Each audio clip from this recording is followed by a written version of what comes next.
The 42nd floor of Titan Defense Systems gleamed with steel and glass. Floor-to-ceiling windows overlooking Manhattan like the bridge of a warship surveying conquered territory. Victoria Blackwood stood before 8 representatives from the Department of Defense. Her charcoal suit sharp enough to cut contracts, her voice carrying the practiced authority of someone who'd learned to command rooms before she could legally drink in them. On the massive screen behind her, lines of code scrolled in luminous green, each algorithm a promise of technological dominance wrapped in the language of national security. The presentation had been rehearsed 17 times, every slide timed, every inflection calibrated. Project Sentinel represented 18 months of her life, compressed into 42 minutes of corporate theater, and the men in uniform sitting across from her held the keys to an $800 million contract that would cement her legacy as something more than Donovan Blackwood's daughter. Nathaniel Garrison pushed his janitorial cart past the boardroom's glass wall, the wheels squeaking against marble that cost more per square foot than his monthly rent. 37 years old when he'd last worn a suit that mattered, 42 now in gray coveralls that made him invisible to everyone who worked above the 20th floor. He'd learned to move through these halls like smoke present but unnoticed, just another piece of the building's infrastructure keeping the machinery of ambition running smooth. His glance through the glass was meant to be cursory, just another empty conference room to clean after the executives finished their theater. But the screen caught his eye. Held it, refused to let go. Code he recognized the way a man recognizes his own handwriting in a letter he'd thought burned years ago. The cart stopped moving. That wasn't possible. That code existed in exactly 3 places: the depths of his memory, the pages of a water-damaged notebook hidden in his apartment, and the servers of Sterling Defense Labs where it should have been destroyed after the scandal that ended his career. Yet there it glowed on Victoria Blackwood's presentation screen, his architecture stripped and repurposed, dressed up in new variable names like a stolen car with fresh paint. His feet carried him through the door before his mind finished processing the implications. 8 faces turned toward him, expressions shifting from confusion to irritation to alarm in the space of 2 heartbeats. Victoria's mouth opened, some corporate dismissal already forming, but Nathaniel was moving his hands, reaching for the laptop on the presentation table, lifting it, and in one fluid motion that felt like watching someone else's body betray 7 years of careful invisibility, he brought it down against the marble floor. The screen shattered. Circuit boards scattered. A woman screamed, though he couldn't tell if it was Victoria or someone else. The sound lost in the sudden chaos of security flooding the room. His voice came out steady, directed at Victoria alone. "I just saved your life. You don't know that yet." The hands that grabbed him were professional, efficient, pulling his arms behind his back with practiced force. But he didn't resist. The damage was done, the only kind of damage that mattered anymore. Whatever came next, he'd made sure Project Sentinel wouldn't launch today, and today was enough. 5:30 in the morning came like clockwork in the 1-bedroom apartment in Queens, where Nathaniel had learned to measure time in terms of Lily's needs rather than his own ambitions. The alarm never sounded anymore. His body had internalized the rhythm of single parenthood the way soldiers internalize the cadence of their units. Sleep was a luxury measured in 4-hour blocks between Lily's nightmares about the mother she barely remembered, and the anxiety that sometimes woke him at 3 a.m. with the certainty that Catherine's death had been his fault for not seeing the cancer sooner, for not making enough money to afford better doctors, for choosing truth over career security when their daughter needed stability more than principles. The apartment told the story of managed poverty walls that needed paint, a radiator that clanked through winter nights like a prisoner testing his chains, furniture salvaged from sidewalks and polished until it almost looked intentional. But it was clean. That much he could control. Every surface scrubbed, every dish washed immediately, every toy returned to its designated space. Order imposed on chaos through sheer force of will. Lily's drawings covered one wall in a collage of construction paper and crayon. Robots, mostly angular figures with LED eyes and articulated joints, sketched with the kind of attention to mechanical detail that made Nathaniel's chest tight with pride and grief in equal measure. She'd inherited Catherine's artistic eye and his engineering brain, a combination that would serve her well in a world that valued such things. If he didn't screw it up. If he could keep her fed and housed and believing that her father was still the hero she drew in that one picture. The tall figure in a business suit with "Daddy the Hero" written underneath in letters that wobbled with 7-year-old enthusiasm. Pancakes were a Saturday tradition imported to Monday because Lily had asked. And Nathaniel had learned that saying yes to small requests built the kind of trust that might survive the larger truths she'd have to learn eventually. That her father had been accused of corporate espionage. That her mother had died angry at the universe and frightened for her daughter's future. That the man who made her breakfast and checked her homework had once been someone important enough to lose everything. She emerged from her room already dressed in mismatched socks and a shirt with a robot on it. Her dark hair sleep-wild and her eyes bright with the kind of morning energy that reminded him Catherine had been the same way alive before coffee, animated by some internal engine that 7 years of grief hadn't completely extinguished in their daughter. Her hug was fierce, unself-conscious in the way children hugged before the world taught them to measure affection. "Morning, Dad. Can you help with my circuit project after school?" He crouched to meet her eyes, a habit Catherine had insisted on. Never talk down to her, she'd said. Treat her like a person who matters because someday she'll be one. Pancakes first, then circuits. Deal, deal. She scrambled into her chair, already talking about voltage and resistance in terms that would have impressed his MIT students if he still had students. If he still had anything beyond this small apartment and this brilliant daughter and the certainty that he'd made the right choice even if it had cost him the ability to make any other choices. 7:15 meant the Roosevelt Elementary bus, which meant standing on the corner with Lily while she chattered about her science teacher who let them use real soldering irons under supervision, about her best friend Emma, who'd moved to Connecticut, about the stray cat she wanted to adopt if he would just say yes this one time, please. The bus pulled away with Lily's face pressed to the window, waving until she was out of sight. Nathaniel stood on the empty corner watching the space where she'd been the morning, already feeling longer than it should. 42 years old, MIT doctorate collecting dust in a drawer. Working nights as a janitor because background checks for technical positions flagged his name like a biohazard warning. And the janitorial company hadn't bothered to look past the fact that he showed up on time and didn't steal office supplies.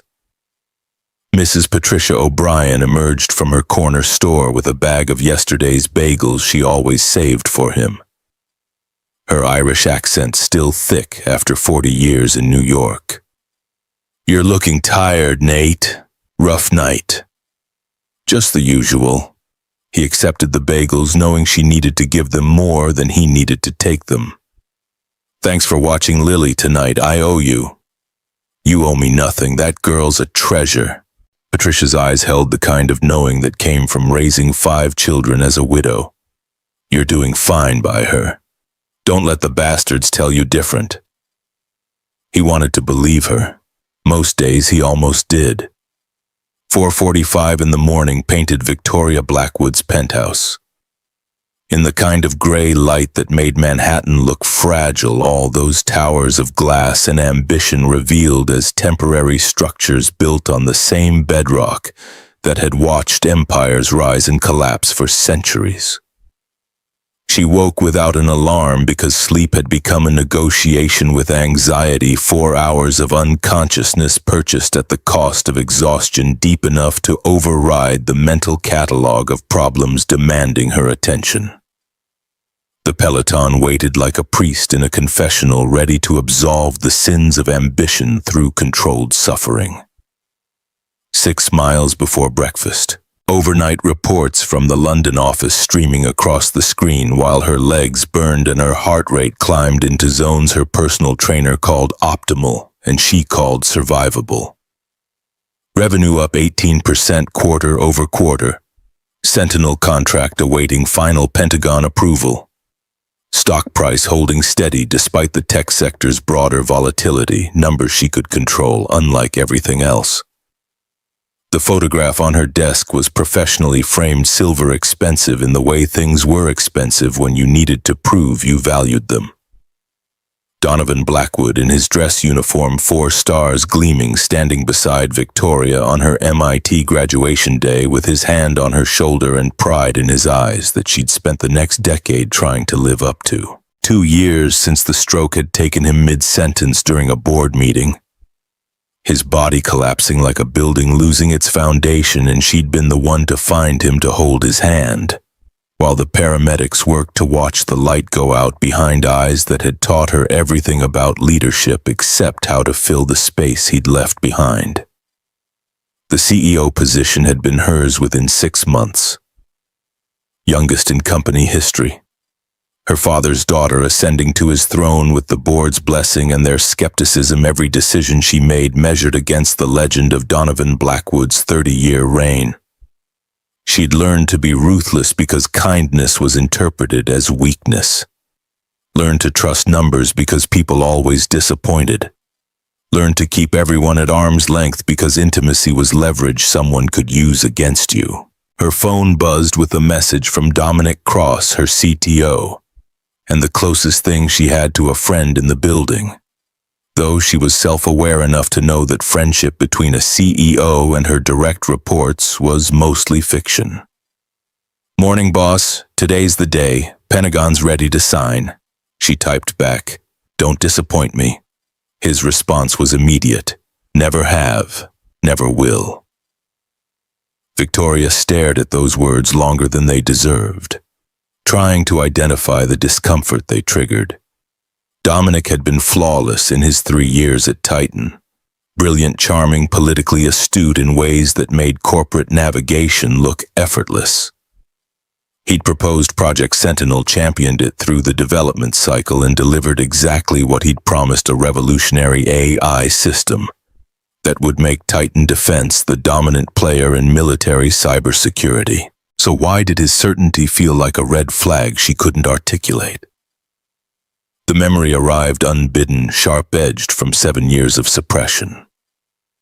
Sterling Defense Labs in Boston 20, when Nathaniel Garrison had been more than a name in cached web archives. The scandal had made headlines in technical journals, if not mainstream press. Brilliant MIT professor accused of stealing code, corporate espionage, a settlement that ended with non-disclosure agreements and Garrison's disappearance from the industry. But she'd known him before that, had sat in his lecture hall as a sophomore, one of 80 students learning defensive AI systems from a professor who made ethics feel urgent instead of theoretical. She remembered one lecture, specifically October 2017, when he'd outlined something called the LoopX protocol, a vulnerability in AI architecture that could turn defensive systems into weapons. He'd written the formula on the whiteboard, his handwriting precise, and said something that had stuck with her through the years. "If you ever see this pattern in production code, shut it down immediately. Some mistakes are too dangerous to make even once." She'd forgotten him after graduation, the way students forgot most professors once the grade was posted. But standing in her penthouse watching dawn break over the city her father had conquered, Victoria felt the discomfort crystallize into something closer to dread. What if she'd seen that pattern somewhere recently? The holding room on the 15th floor had been designed for exactly this kind of situation: suspected security breaches. Disgruntled employees, the occasional activist who made it past the lobby, white walls, fluorescent lights, a metal table bolted to the floor, and chairs that were uncomfortable by design. Nathaniel sat with his hands cuffed, not because he'd resisted, but because protocols demanded it, and let his mind run through the calculations he'd been avoiding for 7 years. Dominic Cross had taken CipherNet, the project they'd built together at Sterling Defense, and repackaged it as Sentinel. The timeline fit, the architecture matched, which meant the LoopX protocol, the backdoor Dominic had embedded in the original code, was still there, buried under layers of new functionality, but fundamentally unchanged. An $800 million weapons system with a vulnerability that would let anyone with the master key override every defensive protocol and turn America's satellite network into a weapon aimed at itself. He'd tried to stop it once, had gathered evidence, documented the back door, brought it to Sterling's executive team with the naive certainty that truth mattered more than profit. Dominic had been faster, smarter, more ruthless. By the time Nathaniel walked into that meeting, the trap had already been set, evidence planted on his workstation, emails fabricated to show he'd been the one trying to sell access to foreign contractors, a narrative so complete that his protests sounded exactly like the lies a guilty man would tell. The settlement had come with $50,000 and an NDA that prohibited him from discussing CipherNet publicly. He'd signed because Catherine was pregnant and the alternative was bankruptcy and possibly prison. Had watched his career evaporate, his reputation destroyed, his name becoming a cautionary tale whispered in engineering departments. Nathaniel Garrison, the brilliant mind who'd betrayed his country for money. Catherine had believed him. That had mattered more than he'd known how to express. Had stood beside him through the accusations and the settlement and the 2 years of unemployment before the janitorial position at Titan Defense became his best option. Then cancer had taken her and he'd been left with Lily and the bitter knowledge that doing the right thing had cost him everything, while Dominic had walked away clean, waiting for the perfect moment to resurrect his stolen work. The door opened. Victoria Blackwood entered alone, which surprised him. CEOs traveled with entourages, lawyers, security assistants to manage the details of their lives. But she closed the door behind her and pulled out the metal chair across from him, with hands that trembled just slightly enough to tell him she was frightened and trying not to show it. She studied his face for a long moment, her expression cycling through emotions he couldn't quite read. Then, "You're not just a janitor." Not a question. He kept his voice level. "Right now I am. You taught me. MIT 2017. Defensive AI systems. I sat in the back row and asked too many questions about ethics." The memory surfaced slowly, a young woman with sharp eyes and a tendency to interrogate every assumption he presented, pushing back on the comfortable fiction that technology was neutral and implementation determined morality. He'd liked her intensity, the way she refused to accept easy answers. "I remember. You asked how to know when to shut down a project." His throat felt dry. "I said when you know it'll cause harm regardless of what anyone else says about potential benefits." Victoria's hands flattened on the table, palms down. Fingers spread like she was steadying herself against turbulence. "Why are you here? Why does someone with a PhD from MIT work nights, cleaning offices?" "Because I was convicted of corporate espionage 7 years ago. Because no tech company will hire me. Because night shift lets me be home when my daughter wakes up." The words came without inflection, facts delivered like a weather report. Sunny with a chance of permanent professional destruction. Lily, 7 years old. Her mother died 5 years ago. He met her eyes, saw something shift behind them. Recognition maybe, or shared grief. "Catherine, breast cancer stage 4. We found it too late." The silence stretched between them, heavy with implications neither of them wanted to voice.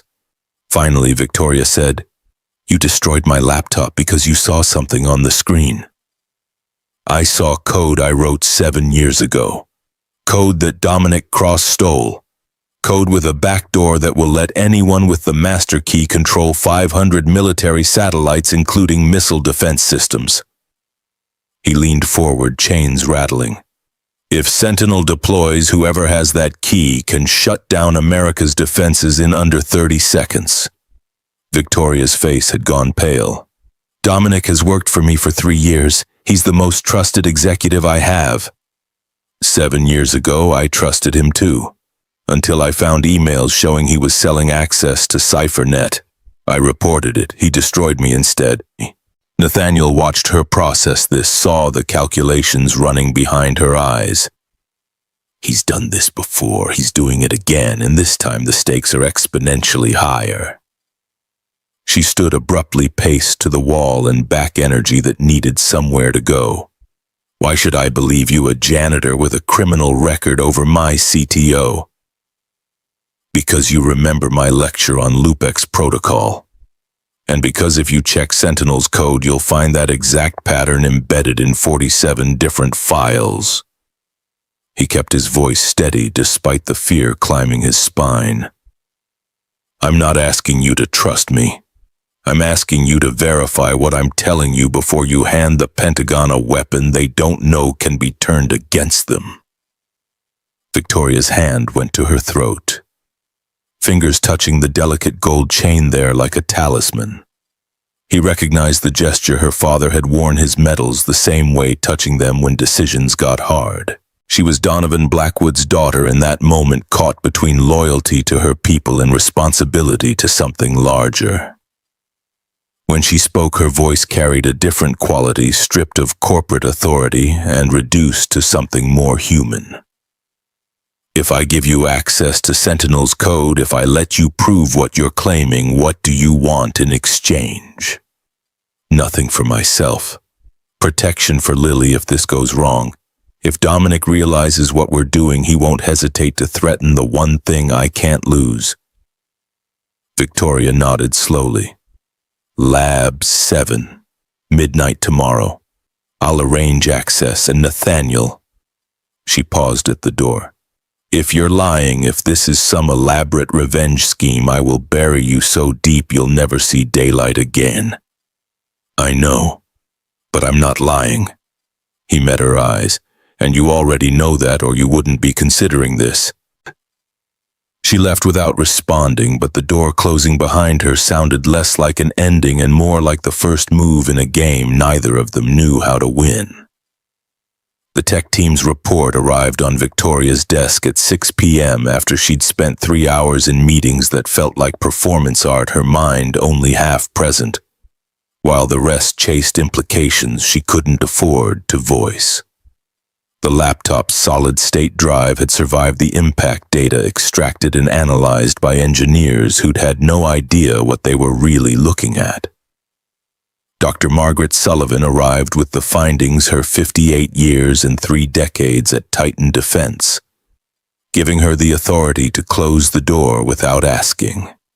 She'd been Donovan Blackwood's lead engineer before Victoria had been old enough to understand what her father did for a living, and she carried herself with the weary competence of someone who'd seen too many brilliant ideas turn into catastrophes. "We recovered 98% of the presentation data." Margaret laid her tablet on Victoria's desk, fingers tapping through screens of code. "But there's something you need to see, the section here buried in Sentinel's core architecture. The style is distinctive, I've seen it before." Victoria's pulse quickened. "Where?" "Sterling Defense 7 years ago. A project called CipherNet that ended in scandal. There was an engineer accused of code theft." Margaret's eyes held knowledge that felt dangerous. "His name was Nathaniel Garrison." The room felt smaller, suddenly walls closing in. "He works here, night shift janitorial staff." Margaret's expression shifted from professional concern to something closer to alarm. The man who destroyed your laptop is the same person who allegedly stole code 7 years ago, and now he's been working in this building for 2 years. She shook her head. Victoria, this is worse than I thought. But Victoria was barely listening, her fingers already pulling up MIT's archived faculty pages, searching for a face she half remembered from a classroom that felt like another lifetime. There, Dr. Nathaniel Garrison, Associate Professor, course listings from 2016 and 2017, including one titled Ethics in Defense Technology. She clicked through to cached lecture materials, found syllabi and reading lists, and one scanned page of handwritten notes that made her breath catch. LoopX Protocol Recursive Vulnerability in AI Defensive Systems. Warning: if detected in production environment, immediate shutdown required. Pattern recognition is critical for early detection. Below the warning was a formula written in Nathaniel's precise hand. The same mathematical architecture she'd just seen in Margaret's tablet embedded in Project Sentinel's code. Like a bomb waiting for someone to input the right sequence. She opened Sentinel's source repository, typed LoopX into the search function, and watched the results populate 47 files containing references to the protocol Nathaniel had warned against 7 years ago. 47 instances of a vulnerability that shouldn't exist, woven through code that Dominic Cross had personally certified as secure. Margaret, I need you to do something without telling anyone, including Dominic. Victoria's voice came out steadier than she felt. Compare CipherNet's original architecture, whatever documentation still exists, against Sentinel's core systems. I need to know how similar they actually are. That's a serious accusation to make against your CTO. It's a question, not an accusation.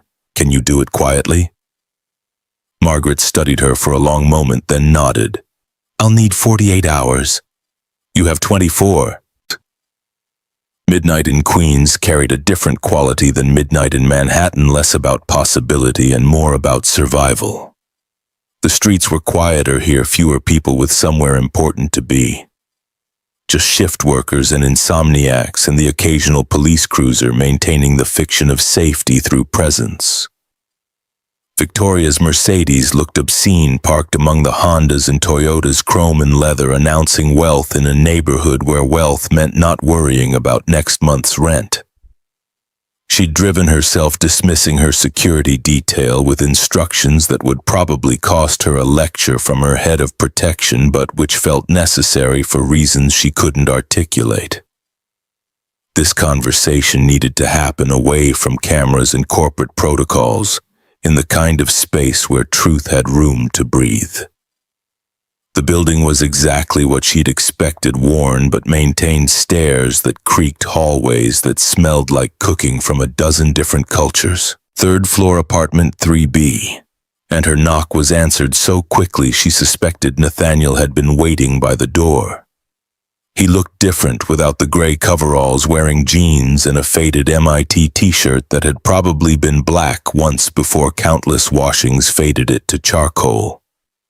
Older than she remembered from the lecture hall, lines around his eyes that spoke to years of stress no amount of sleep could erase, but his posture was straight, shoulders back, the bearing of someone who'd decided fear was a luxury he couldn't afford. You came. Surprise and something else in his voice. Relief, maybe. I need to understand what I'm dealing with. She stepped inside, taking in the apartment with one sweeping glance. Small, clean, achingly personal in ways that made her penthouse feel like a hotel.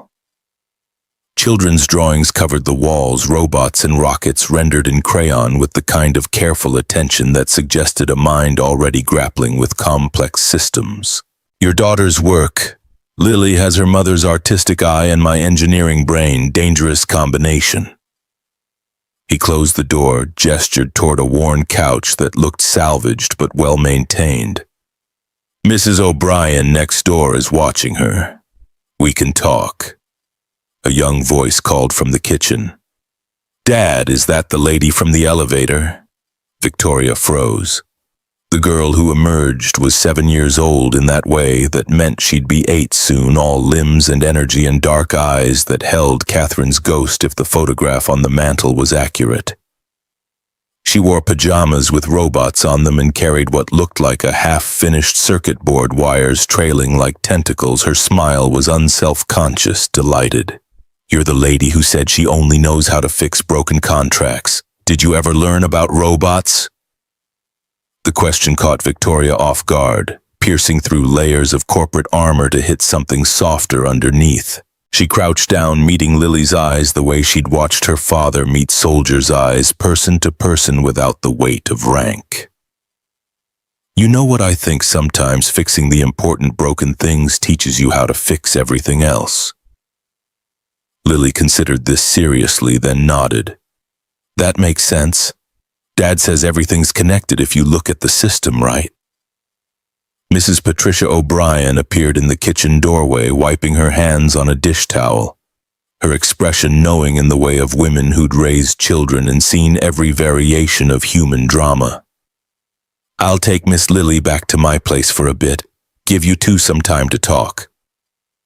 Nathaniel mouthed, "Thank you," as the old woman shepherded Lily out, but his daughter stopped at the door, turning back with sudden intensity.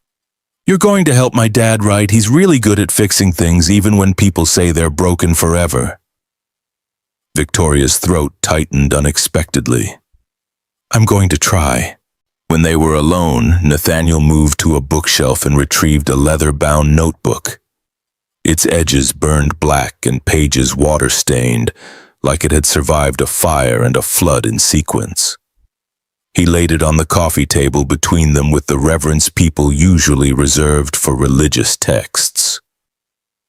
"This is CipherNet's original design.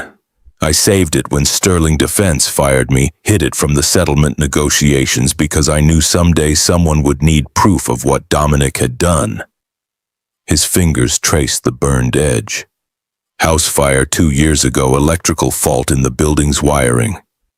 This was the only thing I went back in to save." Victoria opened the notebook carefully, mindful of its fragility. The pages were filled with handwritten code diagrams, mathematical proofs laid out with the precision of someone who thought in symbols. And there, midway through a section labeled Loop X Protocol Critical Vulnerability, Do Not Implement. "This is the back door Dominic added without telling me. I discovered it during testing 3 days before our presentation to the Pentagon. He called it an optimization feature, said it was necessary for maintenance access." Nathaniel's voice had gone flat, the tone people used when recounting trauma they'd processed but not resolved. I didn't believe him.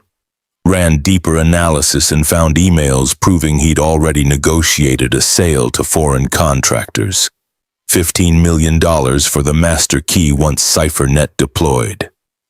You reported it directly to the CEO, walked in with printouts and evidence and the naive certainty that truth mattered more than money. His laugh was bitter tired. Dominic had already planted counter-evidence on my workstation. By the time I left that meeting, I was the one accused of trying to sell secrets. The company offered a settlement to avoid publicity, $50,000, and an NDA that prohibited me from ever discussing CipherNet again. Victoria forced herself to ask the next question, though part of her already knew the answer. Why sign if you were innocent? Because Catherine was pregnant. Because the alternative was bankruptcy and criminal charges. Because I thought if I stayed quiet, kept my head down, I could rebuild somewhere else eventually. He met her eyes, and she saw something there that looked like surrender that had curdled into determination. I was wrong. But by the time I realized it, Catherine was dying and Lily needed stability more than she needed a father playing hero. The notebook lay open between them, damning in its detail. Victoria pulled out her phone, comparing the handwritten protocols against the screenshots she'd taken of Sentinel's code. The match was undeniable, not just in concept, but in implementation, the kind of similarity that only happened when someone copied homework and changed just enough variables to avoid obvious detection. Dominic took your work, waited 7 years, and brought it to Titan with a new name. Not a question. The evidence made questions obsolete. The architecture is mine, the back door is his, and Sentinel is worse than CipherNet ever was. Nathaniel opened his laptop, old screen-cracked keyboard worn smooth from use, and pulled up simulation data that made Victoria's stomach drop. CipherNet controlled 200 satellites. Sentinel controls 500, including missile defense systems. If someone has the master key, they can shut down American defenses in under 30 seconds, and the AI will report everything's functioning normally while enemy systems have free rein. The implications cascaded through her mind like dominoes. $800 million invested in a weapons system that was actually a weapon aimed at itself. Her name attached to a project that could trigger the exact catastrophe.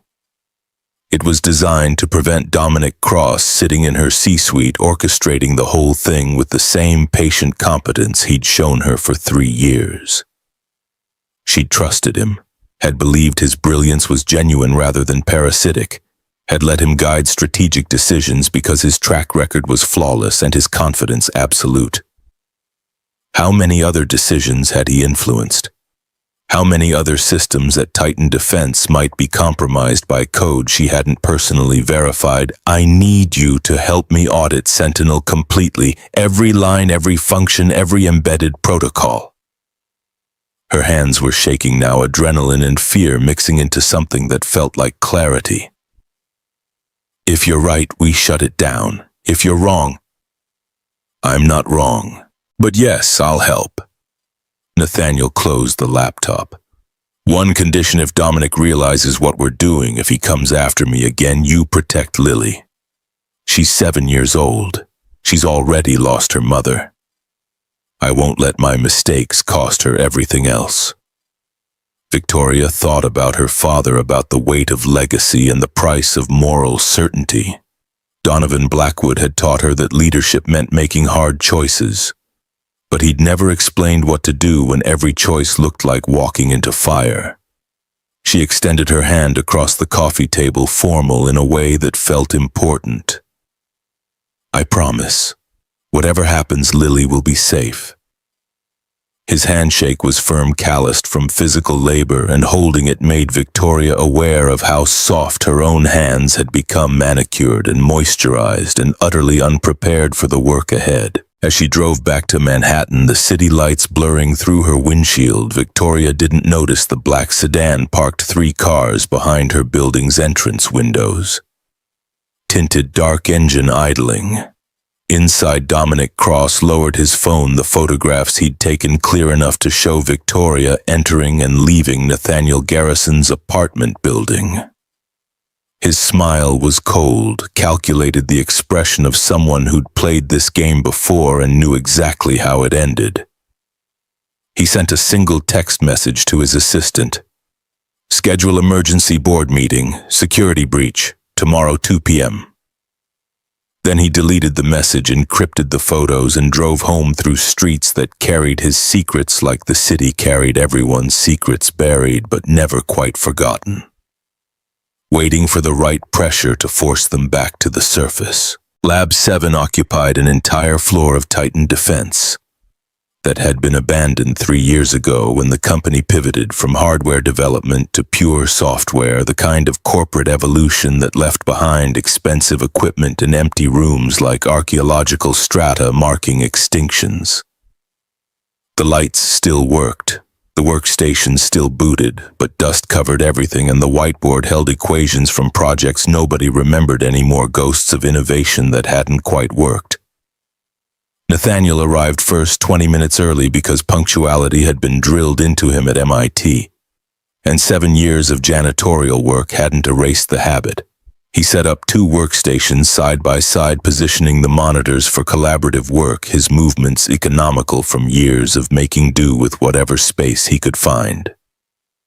The leather notebook went on the table between them, open to the section detailing CipherNet's core architecture, a roadmap for proving what Dominic had stolen. Victoria entered at 12:30 a.m., exactly carrying a secure USB drive that held Sentinel's complete source repository, every line of code that had consumed 18 months of Titan Defense's best engineers, and $800 million in Pentagon funding. She'd changed from her suit into jeans and an MIT sweatshirt that looked older than her career, comfortable clothes for work that would take all night and possibly destroy everything she'd built. They didn't speak immediately. There was an understanding between them now, formed in Nathaniel's cramped apartment over a burned notebook and a 7-year-old girl's innocent faith in broken things being fixable. Victoria plugged in the USB drive. Nathaniel booted his laptop alongside it, and they began the methodical work of comparing code line by line, function by function, looking for the patterns that would prove theft or exonerate a man she desperately wanted to trust. 2 hours passed in near silence, broken only by keyboard clicks and occasional observations. Nathaniel would point to a section in his notebook. Victoria would pull up the corresponding Sentinel code, and the match would be undeniable. Not just similar, identical down to the variable naming conventions and comment structure, the kind of similarity that only happened through direct copying. This section here, Nathaniel highlighted a function buried deep in Sentinel's defensive protocols. It's supposed to optimize response time to incoming threats. But look at the recursive call structure. It creates a loop that can be triggered by specific external input. Victoria traced the code with her finger, following the logic through nested conditionals that spiraled inward like a trap waiting to spring. And if someone knows the exact sequence, they bypass every safety check. The AI thinks it's optimizing when it's actually executing commands from an external source. He pulled up his laptop, ran a simulation that showed the exploit in action, green indicators showing normal operation while in the background. Control transferred to a source outside the system. This is LoopX. This is what I warned about 7 years ago. She ran her own search through Sentinel's codebase, typing LoopX into the repository search and watching results populate 47 files scattered throughout the system. Like mines in a field, each one a potential entry point for someone who knew what they were looking for. Dominic didn't just steal your work, he improved it. The realization made her nauseous. CipherNet's backdoor was hidden but detectable. This version adapts to audits, disguises itself as legitimate optimization code. You'd have to know exactly what you're looking for to find it. Which means either Dominic is planning to sell access again, or Nathaniel stopped, his face going pale. Or he already has buyers waiting. Victoria finished the thought, understanding crashing over her like cold water. He's been at Titan for 3 years. Project Sentinel has been in development for 18 months. That's plenty of time to negotiate sales, set up transfers, arrange everything so that the moment we deploy to Pentagon systems, whoever holds the master key has control. The implications branched in her mind like a decision tree, each path leading to catastrophe. If they shut down Sentinel now, Titan Defense would lose the Pentagon contract and possibly face investigation for proposing a compromised system. If they let it deploy, they'd be complicit in creating the exact vulnerability it was designed to prevent. If they went public with accusations against Dominic, they'd need evidence stronger than code comparisons and the testimony of a man already convicted of corporate espionage. We need to find the master key. Nathaniel was already typing, pulling up tracing protocols that Victoria recognized from her own MIT education. Dominic had to store it somewhere accessible. He's too smart to keep it on company servers, but he needs it close enough to execute the sale. They worked through the early morning hours, coffee growing cold on the table. the city beyond the windows shifting from darkness to that gray pre-dawn light that made everything look temporary. Victoria found herself watching Nathaniel work, noticing things she'd missed in her own education, the way he annotated his process, explaining each step like he was still teaching a classroom, the care he took to verify assumptions before building on them, the underlying current of ethical consideration that ran through every technical decision. This was what she'd been missing. Not just the technical skill Titan had engineers as talented as anyone in the industry, but the framework that put technical excellence in service of something larger than profit or innovation for its own sake. Her father had understood this, had built Titan Defense on the principle that defense contractors had moral obligations beyond shareholder returns. Somewhere along the way, chasing his legacy, she'd forgotten to ask whether the projects she championed actually served the mission or just looked good in quarterly reports. At 4 a.m, Nathaniel's tracing program returned results that made them both lean forward, exhaustion forgotten. There, he highlighted a string of encrypted data pointing to a cloud storage location registered under corporate credentials. The master key is stored on Dominic's personal device, backed up to an encrypted partition that's technically outside Titan's network, but accessible through his company login. Can we access it? Not without triggering alerts that would tell him we're looking. Nathaniel ran parameters through the simulation, testing different approach vectors. But we can prove it exists, document the connection, build a case that shows intent. The lights in the hallway outside suddenly blazed to life, footsteps approaching with purpose. Victoria and Nathaniel froze, eyes meeting in shared understanding. They'd been careful, but not careful enough. Someone knew they were here. The door opened. Dominic Cross stood in the threshold, flanked by 2 security guards. His expression carrying the kind of cold satisfaction that came from springing a trap you'd been building for days. He was dressed in business casual, despite the hour, like he'd been awake all along, waiting for exactly this moment. "Working late, Victoria?"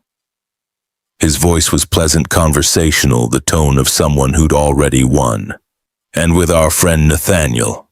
How industrious." Dominic's smile carried the weight of preparation, that particular smugness of someone who'd anticipated every move on the board and positioned his pieces accordingly. He stepped into Lab 7 with the casual authority of ownership, the 2 security guards fanning out behind him like well-trained extensions of his will. The overhead lights painted harsh shadows across workstations that suddenly felt like crime scenes awaiting documentation. His eyes moved from the open laptop to the leather notebook to the USB drive still plugged into Victoria's workstation, cataloging evidence, with the efficiency of a prosecutor building an airtight case. "I have to admit, Victoria, I didn't expect you to move quite this fast.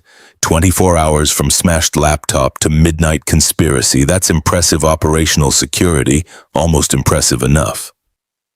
Victoria stood slowly, positioning herself between Dominic and Nathaniel in a gesture that felt more instinctive than strategic. Her voice came out level despite the adrenaline spiking through her system. "This isn't what it looks like.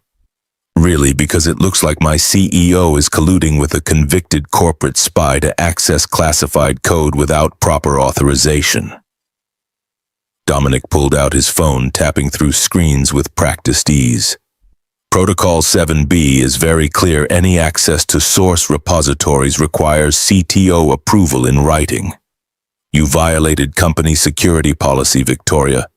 That's not something I can ignore regardless of our professional relationship." Nathaniel had gone still in that way people did, when they recognized predators circling, every muscle tense, but movement suspended, waiting for the moment to break or stay frozen. His fingers remained on the keyboard as if one more command might salvage something from the wreckage of their investigation. "We found Loop X." Victoria kept her voice steady, refusing to be intimidated by procedures Dominic was weaponizing. 47 instances of a backdoor protocol embedded in Sentinel's code. The same protocol Nathaniel warned Sterling Defense about 7 years ago. Dominic's expression shifted to something that approximated concern, an actor's approximation of worry performed for the security guards witnessing this confrontation. LoopX is a theoretical optimization framework. Multiple researchers have explored similar concepts. The fact that Nathaniel recognizes patterns he studied doesn't constitute theft. The variable names are identical. The comment structure matches line for line. The recursive functions are exact copies of code Nathaniel wrote in 20.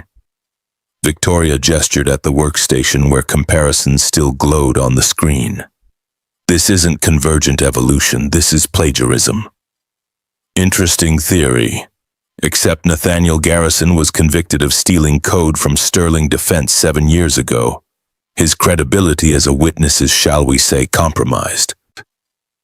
Dominic's tone stayed pleasant, reasonable, the voice of sanity confronting paranoia. What we have here is a disgraced engineer with an axe to grind manipulating a CEO who's understandably eager to prove herself beyond her father's shadow. It's tragic, really. The words hit Victoria like physical blows, each one calibrated to exploit exactly the vulnerabilities she'd been fighting since Donovan Blackwood's death. Her need to prove herself, her fear of failing the legacy, her isolation that made manipulation easier because there was no one left to provide perspective. Nathaniel finally moved, standing in a motion that drew the security guard's attention. Hands visible, posture non-threatening despite the anger burning behind his eyes. I was never convicted. Sterling Defense settled to avoid publicity. There's a difference. Is there? Dominic's smile widened fractionally. Tell me, Nathaniel, what exactly did that settlement prohibit you from discussing? Was it perhaps the details of CipherNet? The specific code you're now claiming to recognize in Sentinel? The trap closed with beautiful precision. Nathaniel's face drained of color as he understood the position Dominic had engineered. Even defending himself would violate the NDA that had been part of his settlement. Speaking publicly about CipherNet's architecture would give Sterling Defense grounds to sue, possibly criminally prosecute and destroy any credibility his testimony might otherwise carry. Victoria saw the calculation running behind Nathaniel's eyes, watched him weigh truth against legal exposure, and realized he'd been checkmated before the game began. Dominic had been playing this round for 7 years, waiting for the moment when Nathaniel's conscience would overcome his caution, ready to deploy the same weapons that had worked perfectly the first time. The board meeting is scheduled for 2 p.m. today. Dominic delivered the information like a gift, generosity masking the blade underneath. I'll be presenting evidence of security breaches and recommending appropriate responses. Victoria, you'll have the opportunity to explain your decision-making process. I'm sure the board will be very interested in hearing your rationale for giving a man with Nathaniel's history unrestricted access to our most sensitive project. He turned to the security guards, nodding toward the workstations. Seal this lab. Confiscate all equipment. Nothing leaves this room without my written authorization. And ensure Dr. Garrison vacates the building. His employment at Titan Defense is terminated effective immediately. The guards moved with bureaucratic efficiency, disconnecting cables, logging serial numbers, transforming collaborative workspace into evidence repository. Nathaniel stood motionless as they collected his laptop, the notebook he'd saved from fire, the years of documentation that had seemed like insurance against exactly this scenario. Victoria's mind raced through options that all felt equally catastrophic. She could invoke executive authority, override Dominic's orders, but that would only accelerate the board confrontation without giving her time to build a proper defense. She could go public immediately, but accusations without evidence would destroy Titan's reputation and her own credibility. She could back down, let Dominic win this round, but that meant Sentinel would deploy with its vulnerabilities intact, and whatever Dominic had planned would proceed unchallenged. "Dominic, we need to discuss this privately before involving the board." Her voice carried the command she'd cultivated over 2 years of CEO experience, the authority that came from believing you deserved to be heard. "I disagree. This is exactly the kind of situation that requires board oversight." His expression was sympathetic now, concern for her well-being layered over the triumph underneath. "Victoria, you're exhausted. You've been under tremendous pressure since your father passed. No one would fault you for making a judgment error under those circumstances. The board will understand." The condescension was almost artful in its precision, designed to make her look unstable while maintaining his appearance of loyal concern. He was offering her an exit admit to stress-induced poor judgment. Accept a graceful stepping back from day-to-day operations, let him handle the difficult business of running the company while she recovered from grief that had clearly impaired her decision-making. She could see exactly how this would play out in the boardroom. Dominic's calm recitation of events, the CEO granting unauthorized access to classified systems, trusting a convicted criminal over her CTO's explicit warnings, risking an $800 million contract on the paranoid accusations of a disgraced engineer. The narrative wrote itself, and every element was technically true, even as the larger truth drowned beneath corporate protocols and careful framing. Nathaniel met her eyes across the confiscated workstations, and in that look, Victoria saw something that steadied her lurching thoughts. Not hope exactly, but determination that had survived worse than this. He'd lost everything once and rebuilt a life from janitorial work and single parenthood in the certainty that his daughter's future mattered more than his pride. He was still standing, still fighting, still refusing to let Dominic's victory be permanent.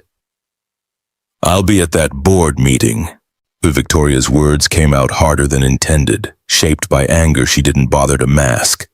"And I'll have evidence to present, real evidence, not just protocols and procedures weaponized against the people trying to protect this company." Dominic's smile finally showed teeth, the predator's amusement at prey that didn't understand it was already dead. "I look forward to it. 2 p.m. Victoria. Don't be late." He left with the security guards, taking with him every physical record of their investigation, leaving Victoria and Nathaniel standing in an empty lab that suddenly felt like a tomb for good intentions. The silence stretched long enough that Victoria's ears started ringing. Finally, Nathaniel spoke, his voice carrying a flatness that suggested shock hadn't fully receded. He knew, the whole time, he's been waiting for this. For 7 years. Victoria moved to the window, looking down at Manhattan, beginning its morning routine 40 floors below, all those people moving through lives that didn't depend on whether she made the right choice in the next 6 hours. He let you work here, knew exactly where you were, probably tracked every move you made. The moment I started investigating, he was ready. I underestimated him. Again. Nathaniel's hands clenched and unclenched, working through frustration that had nowhere productive to go. That settlement wasn't just about silencing me. It was about making sure if I ever tried to speak up again, I'd be legally prohibited from defending myself. Victoria turned from the window, mind shifting into the kind of strategic thinking her father had drilled into her since childhood. Battles weren't won by dwelling on disadvantages. They were won by finding asymmetries the enemy hadn't anticipated, by turning their certainty into overconfidence. "We don't have the workstations. We don't have your documentation. What do we have that Dominic doesn't know about?" Nathaniel's eyes widened slightly, understanding, catching up. "You're not backing down. I'm not letting him deploy a compromised system because he outmaneuvered us in Lab 7. She started pacing, energy finding direction. "We have 6 hours before the board meeting. What can we prove in 6 hours that doesn't depend on physical evidence he's already confiscated? The question hung between them, too large and too urgent, the kind of problem that would have taken her MIT professors weeks to properly frame, let alone solve. But Nathaniel had been teaching ethics in defense technology when solving impossible problems was what his students paid tuition for, and something in his expression suggested he was already running calculations. The master key. His voice picked up speed as the idea crystallized. Dominic has to keep it accessible. He's too smart to store it only on company systems. But he needs it available to execute whatever sale he's planning. If we can prove the key exists, show the board that there's an actual backdoor control mechanism rather than just theoretical vulnerabilities, they'd have to take the threat seriously regardless of who's making the accusation. Victoria finished the thought, feeling the first stirrings of something that might have been hope if she let herself examine it too closely. But you said accessing it would trigger alerts. Accessing it directly, yes. But there are other ways to prove something exists. Nathaniel was already moving toward the door, toward whatever came next. I need my apartment. Specifically, I need the backup I made before coming to Lab 7. Victoria checked her watch, 4:30 a.m. The board meeting was in 9.5 hours, which meant they had maybe 7 hours of productive work time before she'd need to prep her presentation. Your daughter will be awake in 90 minutes. Lily wakes up at 6, which gives us enough time if we move now. He paused at the threshold, looking back at the empty lab where their investigation had died before it could prove anything. Victoria, if we do this, if we keep pushing, Dominic won't just discredit us professionally.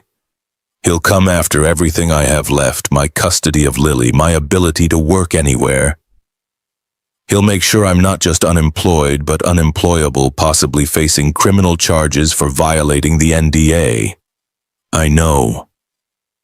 She met his eyes, making sure he saw she understood the stakes and was choosing to proceed anyway. But if we don't stop him, Sentinel deploys, and whatever he's planned happens to people who don't even know they're at risk. Nathaniel nodded slowly, some decision solidifying behind his expression. Catherine used to say that doing the right thing shouldn't require permission.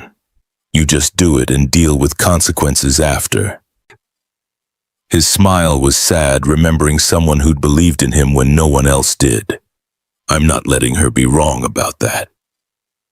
They left Lab 7 together, moving through empty corridors where night shift maintenance crews were finishing their rounds and early arriving executives were still hours away. Victoria's mind was already churning through the next steps, the way she'd need to present their case. The board members who might be sympathetic versus those already in Dominic's pocket through years of relationship building. She'd been too focused on quarterly results to prioritize. The parking garage felt cavernous at this hour, their footsteps echoing off concrete and steel.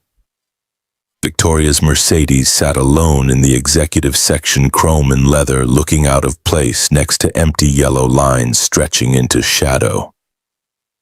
She hit the unlock button, then stopped as instinct triggered some warning she couldn't quite articulate. Wait. Nathaniel's hand on her arm, gentle but urgent. Look at the car.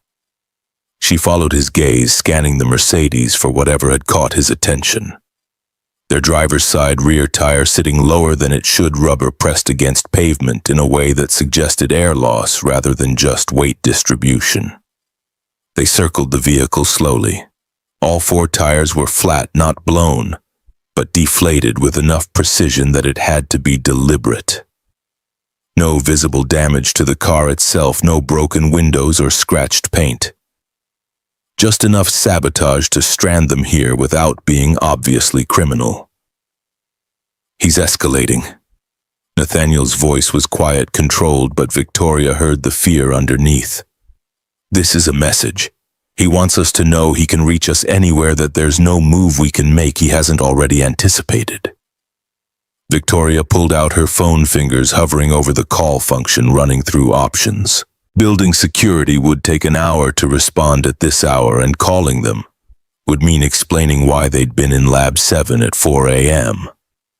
A tow truck would take just as long. Uber or Lyft would work but would leave a digital trail showing her traveling to Nathaniel's address in Queens, more evidence for Dominic to weaponize in the board meeting. My car's 3 blocks away.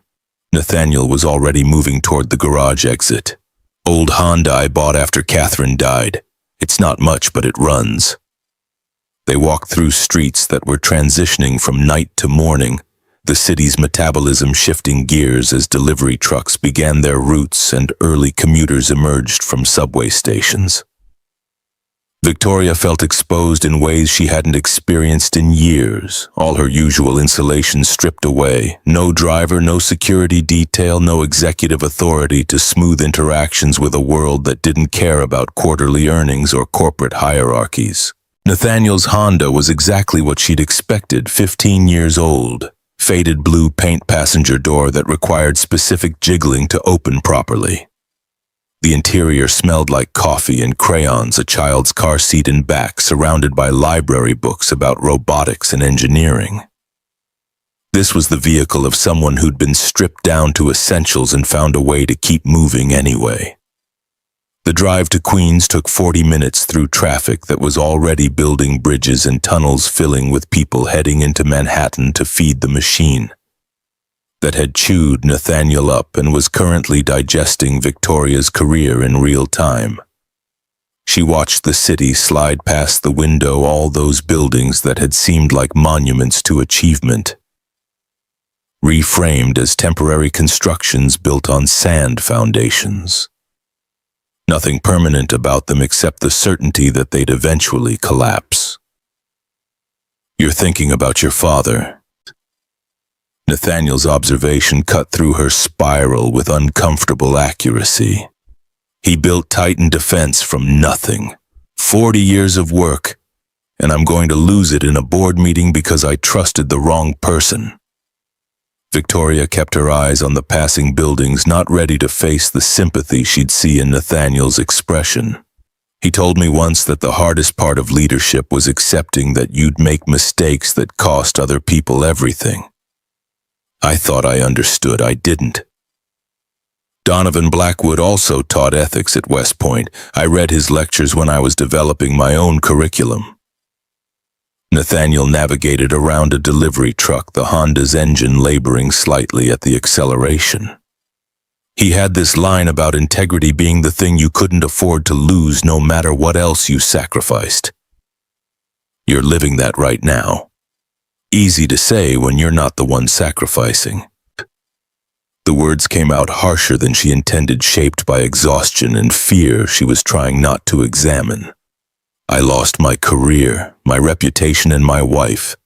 I'm raising a daughter in an apartment that's one emergency away from eviction, working jobs that don't require background checks, and in about 3 hours Dominic is going to finish destroying whatever's left of my ability to support her. Nathaniel's voice stayed level, factual, but Victoria heard the weight behind the words. I know exactly what sacrifice costs. I also know that living with yourself after making the wrong choice costs more. They reached his building as the first real light of morning painted the eastern sky hot and pink, that brief window when even Queens looked almost beautiful. Mrs. O'Brien was already awake, sitting on the front stoop with a cup of tea and the morning paper, her presence both guardian and witness. She looked up as they approached, her Irish eyes sharp despite the early hour. Lily's still asleep. Been checking on her every 30 minutes like you asked. Her gaze moved to Victoria, assessment without judgment. You're the CEO, the one on the news standing next to that slick fellow with the nice suits. Dominic Cross, my CTO. Victoria found herself wanting this old woman's approval in ways that made no strategic sense. He's not what he appears to be. Most people aren't, dear. That's why you pay attention to what they do when no one important is watching. Patricia stood brushing off her dress with work-worn hands. Nate's a good man, good father. You could do worse for allies when the fighting gets real. Inside the apartment, Nathaniel moved with the quiet efficiency of someone who'd learned to work around a sleeping child. Retrieving his old laptop from a kitchen drawer where it had been hidden under dish towels and spare batteries, he booted it up, fingers moving across the keyboard with muscle memory, pulling up files that represented his only remaining insurance policy. Before we went to Lab 7, I made a complete backup of our analysis.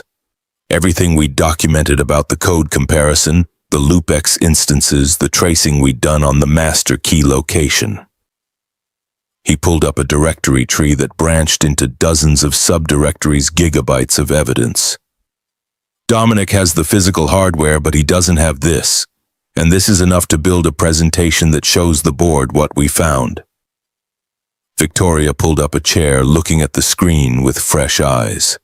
The data was comprehensive side-by-side code comparisons, architectural diagrams showing how loopx integrated with Sentinel's defensive protocol simulation data, demonstrating how the backdoor could be exploited. It was the kind of documentation that would have taken weeks to compile if they were starting from scratch. But Nathaniel had built it methodically through the night, anticipating exactly this scenario. You knew we'd lose the lab. Not a question. I hoped we wouldn't, but I've played against Dominic before. Nathaniel pulled up a particular file, one that showed email metadata tracing back to Sterling Defense. He's brilliant at controlling the terrain. The only way to beat him is to have resources he doesn't know exist. Catherine taught me that too. Always have a backup, always have an exit strategy, always protect what you can't afford to lose. They spent the next hour transferring the most critical files to Victoria's phone, building a streamlined presentation that would work within the board's attention span and patience. Nathaniel annotated each piece of evidence, explaining what it showed and why it mattered, translating technical details into language that would make sense to executives who understood business better than code. At 6 a.m., Lily emerged from her bedroom in robot pajamas, hair sleep-wild and eyes still half closed. She stopped when she saw Victoria processing the unexpected presence with 7-year-old directness. You came back. Does that mean you're helping? Victoria crouched down, meeting Lily's eyes the way her father had taught her to meet anyone's eyes, regardless of age or rank. I'm trying to help your dad with something important, but it's complicated. Dad says complicated just means you have to work harder to understand all the pieces. Lily climbed into Nathaniel's lap with the unself-conscious affection of children who knew they were loved. Are you going to fire him? Some of the kids at school said their parents got fired and had to move away. The question hit Victoria in ways she hadn't armored herself against. This child's entire world hung on decisions being made in boardrooms she'd never see by people who'd never meet her, who'd reduce her father to a line item in risk assessment matrices that didn't account for robots drawn in crayon or pancakes made every morning regardless of how tired you were. No one's firing your dad, I promise. The words came out before Victoria could calculate whether she could actually keep that promise. But looking at Lily's face, hope mixed with the kind of preemptive grief children learned when stability was always temporary. She committed to making it true through whatever means necessary. Nathaniel made pancakes while Victoria and Lily talked about robots and engineering and what made code good versus bad. Lily had theories. Good code was like Legos, where all the pieces fit together perfectly. Bad code was when you tried to force pieces that didn't match, and everything fell apart eventually. Her 7-year-old metaphor was more accurate than most technical documentation Victoria had reviewed. At 7:15, they walked Lily to the bus stop, Nathaniel holding his daughter's hand, while Victoria followed a half-step behind, aware she was intruding on routine that had existed long before she'd smashed into their lives with corporate intrigue and moral crises. Lily waved from the bus window until it turned the corner, and Nathaniel stood watching the empty street with an expression that suggested this moment happened exactly the same way every morning and mattered exactly as much every time. If we lose today, if Dominic succeeds in discrediting both of us completely, what happens to her? Victoria asked the question that had been building since Lab 7, since the flattened tires. Since understanding how thoroughly Dominic had prepared for this confrontation. Mrs. O'Brien would take her temporarily. After that, Nathaniel's voice trailed off, leaving implications hanging in morning air that suddenly felt heavier. There's no family left. Catherine's parents died before we met. Mine disowned me after the Sterling defense scandal. So it would be foster care probably, unless I can prove I have stable income and housing, which becomes impossible if Dominic destroys what's left of my reputation. Victoria had grown up with trust funds and private schools, with the certainty that even if everything went wrong, there would be safety nets woven from her father's connections and the Blackwood name's residual power. Lily had none of that. She had a father who'd sacrificed everything for principles Victoria had claimed to value but never tested. And she had a precarious present that could evaporate if the wrong people made the wrong decisions in the wrong boardroom. He's not going to win. Victoria heard the certainty in her own voice, felt it solidifying into something harder than mere determination. Whatever it takes, whatever I have to sacrifice, Dominic doesn't get to destroy your family. Because he's good at corporate manipulation.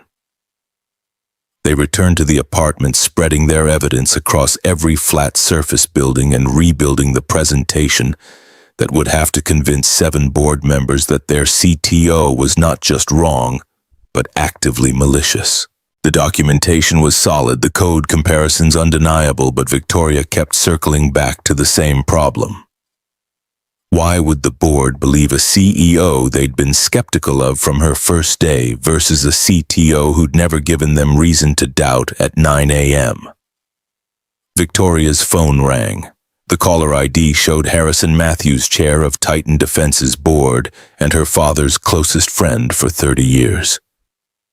She answered with trepidation mixed with hope. If Harrison was calling personally, it meant the board meeting was already casting shadows ahead of itself. His voice came through rough with age and what might have been disappointment. Victoria, Dominic sent preliminary briefing materials, security breach, unauthorized access, conspiracy with a convicted criminal. Tell me this isn't what it looks like. It's not what it looks like. It's worse and better than that. She chose honesty over spin, trusting that Harrison's loyalty to her father might translate into listening rather than prejudging. Sentinel has a back door. A deliberate vulnerability that will let anyone with the master key control our entire defensive network. Dominic embedded it in the code and he destroyed the man who tried to stop him 7 years ago. Now he's trying to destroy me for discovering it. Silence stretched long enough that Victoria thought the connection had dropped. Finally, those are serious accusations. Do you have proof? Yes. Independent forensic analysis, code comparisons, documentation showing systematic plagiarism and intentional security compromise. She pulled up the files on her screen, watching data she'd spent the night compiling. I need the board to see the evidence before deciding based on Dominic's narrative. The meeting starts at 2 p.m. I'll make sure you have time to present. Harrison's voice carried the weight of decisions that would ripple beyond the boardroom. But Victoria, if you're wrong about this, if you're making accusations you can't substantiate, the board will have no choice but to remove you as CEO. You understand that? I understand. The words felt like stepping off a cliff, hoping the ground would catch her, or at least that the fall would matter. Thank you, Harrison. She ended the call and looked at Nathaniel, who'd been listening from across the room. We have the board's attention. Now we have to convince them. The hours before the meeting blurred together in a marathon of preparation that felt both urgent and futile. They rehearsed arguments, anticipated objections, built backup slides for every contingency they could imagine. Victoria called in favors from other executives, confirmed that Dr. Margaret Sullivan would be available to testify about the code. Similarities arranged for the independent forensic expert who'd verified their findings to be on standby via video conference. At noon, Victoria's phone buzzed with a text from an unknown number. "You should know I have photographs of you entering and leaving Garrison's apartment last night. Interesting optics for a CEO. Perhaps we could discuss alternatives to this unpleasantness at the board meeting. D." The message was elegant in its threat, offering her an exit while making clear exactly how far Dominic was prepared to go. He was suggesting she could preserve her reputation by backing down, letting him handle the Sentinel deployment, accepting some face-saving compromise that would leave him in control, and her neutered as a figurehead CEO focused on quarterly earnings rather than actual corporate direction. She showed the message to Nathaniel, watched his expressions cycle through anger and resignation. "He's giving you an out. Take it. Protect yourself. Lily and I will survive somehow." "No." Victoria deleted the message without responding. "We've come too far, and even if I wanted to back down, I've seen what Sentinel can do. I can't let that deploy just to protect my career." At 1:30 p.m., Victoria stood in front of her closet in the apartment she'd barely slept in for 3 days, choosing clothes for a board meeting that would determine whether she was CEO or unemployed by dinner time. She selected her father's favorite suit, charcoal gray with subtle pinstripes, the one she'd worn to his funeral, and hadn't been able to touch since. It felt like armor and memorial both weight on her shoulders that reminded her why the fight mattered. Nathaniel waited in her living room wearing the same suit he'd worn to Lab 7, slightly worn at the elbows, but clean and pressed. He looked like what he was, someone who'd lost everything once and rebuilt with dignity, who'd chosen principle over comfort so many times it had become reflex rather than decision. They drove to Titan Defense in silence, Victoria's replacement Mercedes making the trip in 20 minutes that felt both too long and too short. The building rose above them in glass and steel, monument to her father's vision and her inheritance. And she felt the weight of potential loss in ways that transcended mere career concerns. This building represented 40 years of ethical defense contracting, of trying to build weapon systems that actually protected rather than just generating profit. If Dominic won, if Sentinel deployed with its vulnerabilities intact, that entire legacy became fiction. The 45th floor boardroom had been designed to intimidate floor-to-ceiling windows overlooking Manhattan, from a height that made cars look like toys and people vanish entirely. The conference table was carved from single piece of black walnut seats arranged to give the chairman clear sight lines to everyone, while positioning the CEO at the opposite end in a throne that invited challenge. 7 board members were already seated when Victoria entered, their expressions ranging from concern to hostility to the careful neutrality of people waiting to see which way wind blew before committing. Harrison Matthews sat at the head of the table, 72 years old, with the bearing of someone who'd served on corporate boards since Victoria was in elementary school. His face was weathered, but sharp eyes that missed nothing and forgot less.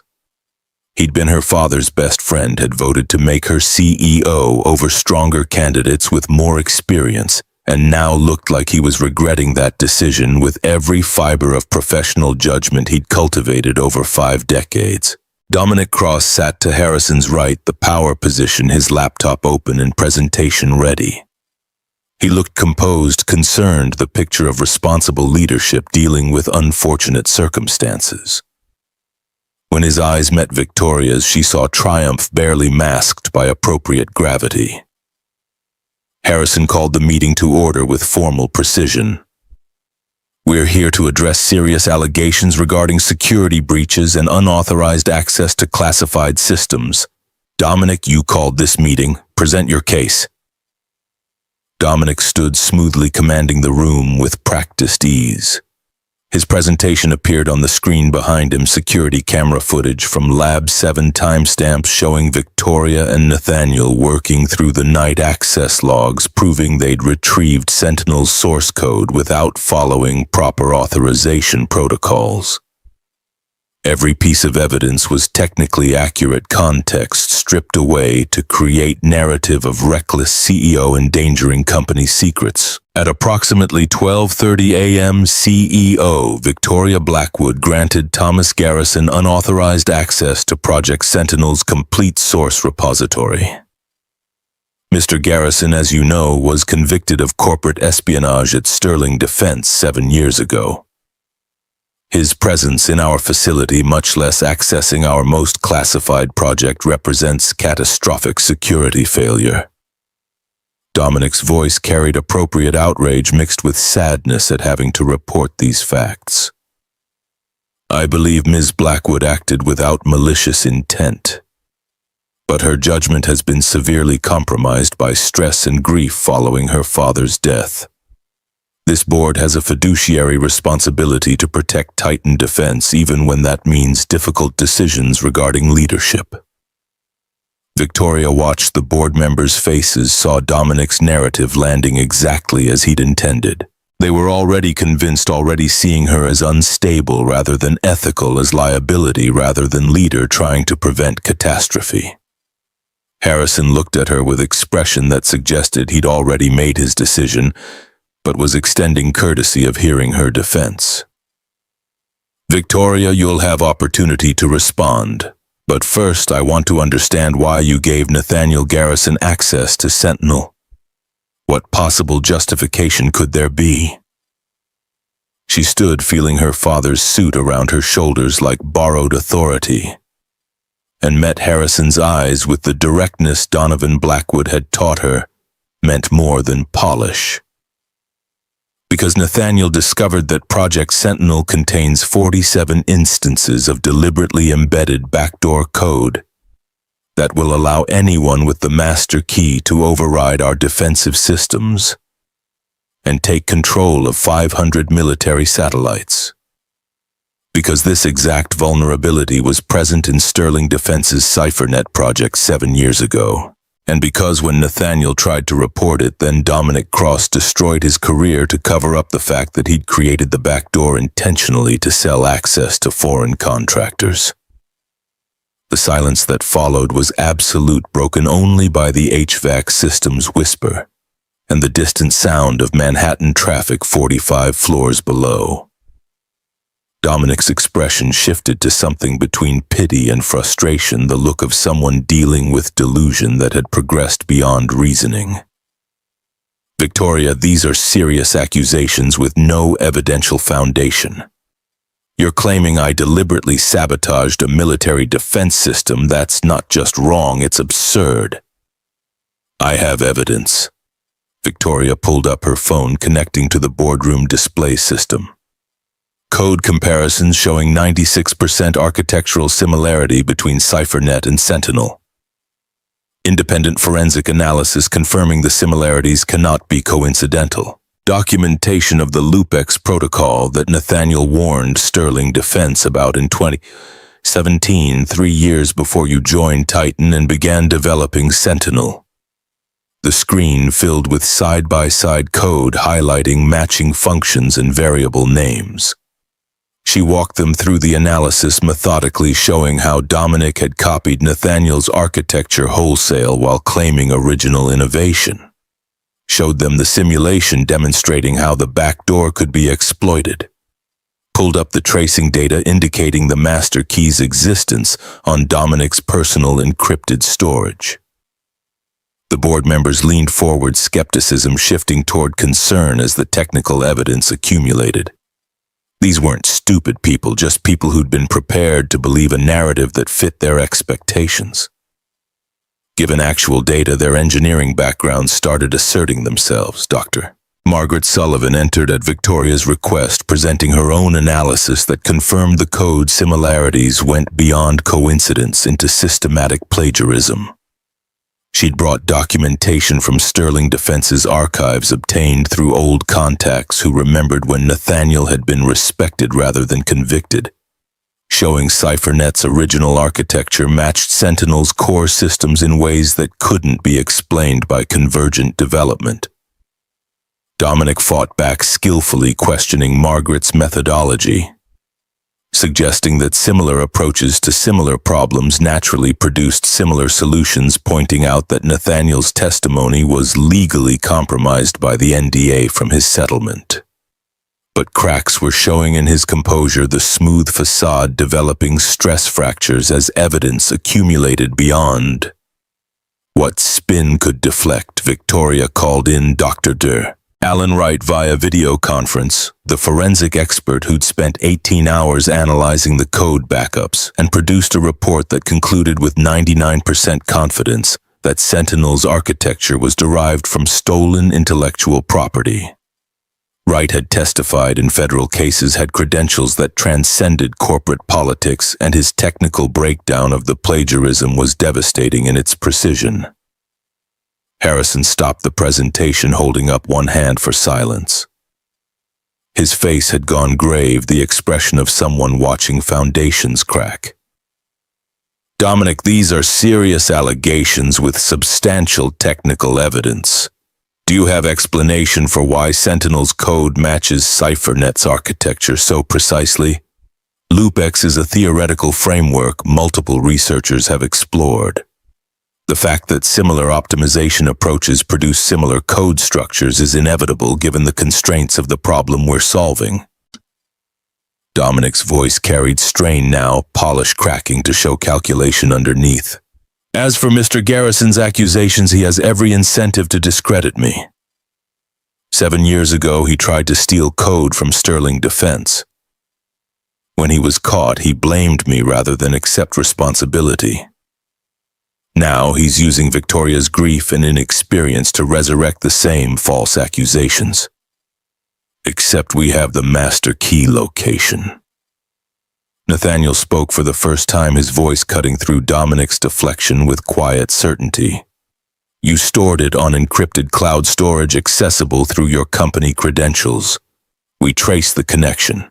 And unless you can explain why Sentinel's source code references a master override key that shouldn't exist in a secure system, all your spin about theoretical frameworks becomes irrelevant.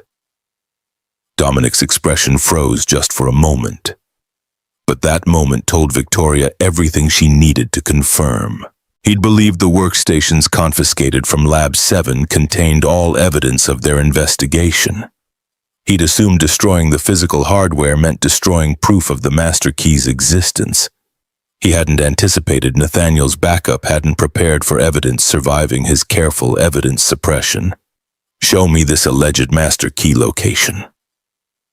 Dominic's voice had gone cold, stripped of charm and concern, showing the calculation that had always been underneath. Because if you're wrong, if you're making accusations based on speculation rather than proof, you're committing defamation in front of witnesses. Victoria pulled up the tracing data showing the encrypted partition's location and the credential pathway linking it to Dominic's company account. The technical details were dense, but the conclusion was clear. A master override key existed. It was stored outside Titan's official systems, and it was accessible through Dominic's personal credentials in ways that violated every security protocol they'd established. Harrison studied the data, then looked at Dominic with expression that had shifted from friendly concern to prosecutorial assessment. Can you access this storage location right now? Show us what's there. The room waited. Dominic's jaw tightened fractionally, muscles tensing in ways that suggested he was running calculations and finding no good outcomes. Finally, that storage contains personal files unrelated to Titan business. I'm not required to share my personal data with the board. You're required to if it potentially contains evidence of security compromises in a military defense system we're about to deploy. Harrison's voice had hardened, shaped by 40 years of board governance, and zero tolerance for threats to companies he stewarded. Open that storage partition, Dominic, now! I decline. My personal privacy is forfeit the moment you used company credentials to access it. Harrison stood authority filling the room. This board has a fiduciary responsibility to investigate credible allegations of security compromise. Your refusal to provide access is noted and interpreted accordingly. Board members, I move that we suspend Project Sentinel's deployment pending independent security audit by external contractors with no connection to either Dominic or Victoria. Do I have a second? 6 hands rose immediately. Dominic stood abruptly, chair scraping against polished floor with sound like bones breaking. You're making a catastrophic mistake. Sentinel represents 18 months of development and $800 million in Pentagon funding. If we delay deployment, we lose the contract and Titan's reputation as reliable defense contractor. Better to lose a contract than deploy compromised system that becomes national security disaster. Harrison's voice carried finality of someone who'd made harder decisions and survived to know it was right. Motion carries. Sentinel deployment is suspended. Dominic, you're on administrative leave pending investigation. Victoria, you remain CEO but will work with external auditors to verify all systems. This meeting is adjourned. The board members filed out in shocked silence, the kind of quiet that followed when comfortable assumptions exploded and everyone had to recalibrate reality. Harrison remained seated, looking older, suddenly weight of what had almost happened pressing down on shoulders that had carried decades of corporate responsibility. Victoria stayed as well, too drained to move and too wired to rest. Nathaniel stood beside her, presence solid in ways that reminded her she hadn't fought this battle alone, even when it felt like isolation was the price of leadership. Harrison finally spoke, his voice carrying exhaustion that matched her own. Your father would be proud and furious that it came to this. His eyes found Nathaniel. I owe you an apology. We should have listened 7 years ago. I'm sorry we didn't. Nathaniel nodded acknowledgement but didn't speak, emotions too complex for words that would fit the moment. Dominic had left without speaking to anyone, his departure swift and silent, but Victoria knew this wasn't over. Men like him didn't accept defeat gracefully. They regrouped, found new weapons, came back harder. The battle was won, but the war continued. What happens now? Victoria asked the question that felt too large for simple answers. Now we do the hard work of verifying every system Dominic touched, rebuilding trust with the Pentagon and making sure this never happens again. Harrison stood slowly, joints protesting years of board meetings and corporate warfare. And you learn what your father knew. Leadership isn't about being right. It's about having courage to act when you don't know if you're right, but know you can't do nothing. They left the boardroom together, Victoria and Nathaniel and Harrison, 3 people bound by crisis, survived and work yet ahead. The sun was setting over Manhattan, painting the windows gold and red, and somewhere in Queens a 7-year-old girl was probably finishing homework and wondering when her father would come home. Victoria's phone buzzed, one final time message from unknown number. This isn't over. You just made powerful enemies. D. She deleted it without responding because some threats didn't deserve acknowledgement and some battles had to be fought regardless of whether you could guarantee winning. The weeks following the board meeting moved with the strange dual quality of time when everything changed and nothing resolved. Dominic Cross disappeared from Titan Defense like smoke, his administrative leave transforming into resignation so abrupt that HR still hadn't processed the paperwork when FBI agents arrived with warrants for his personal devices and encrypted storage. The investigation sprawled across jurisdictions, federal prosecutors building cases that would take years to fully litigate, following money trails that led to encrypted accounts in countries that didn't cooperate with American law enforcement. and communication logs suggesting buyers Victoria didn't want to imagine having access to American satellite networks. The media seized on the story with predictable hunger. Defense contractor CEO exposes internal conspiracy. Brilliant CTO revealed as potential traitor whistleblower Janitor. Vindicated after 7 years. The narrative simplified complexity into digestible drama heroes and villains, carved from situations that had been mostly fear and uncertainty and people making decisions with incomplete information. Victoria gave exactly 3 interviews before her lawyers insisted she stop talking publicly about ongoing investigations.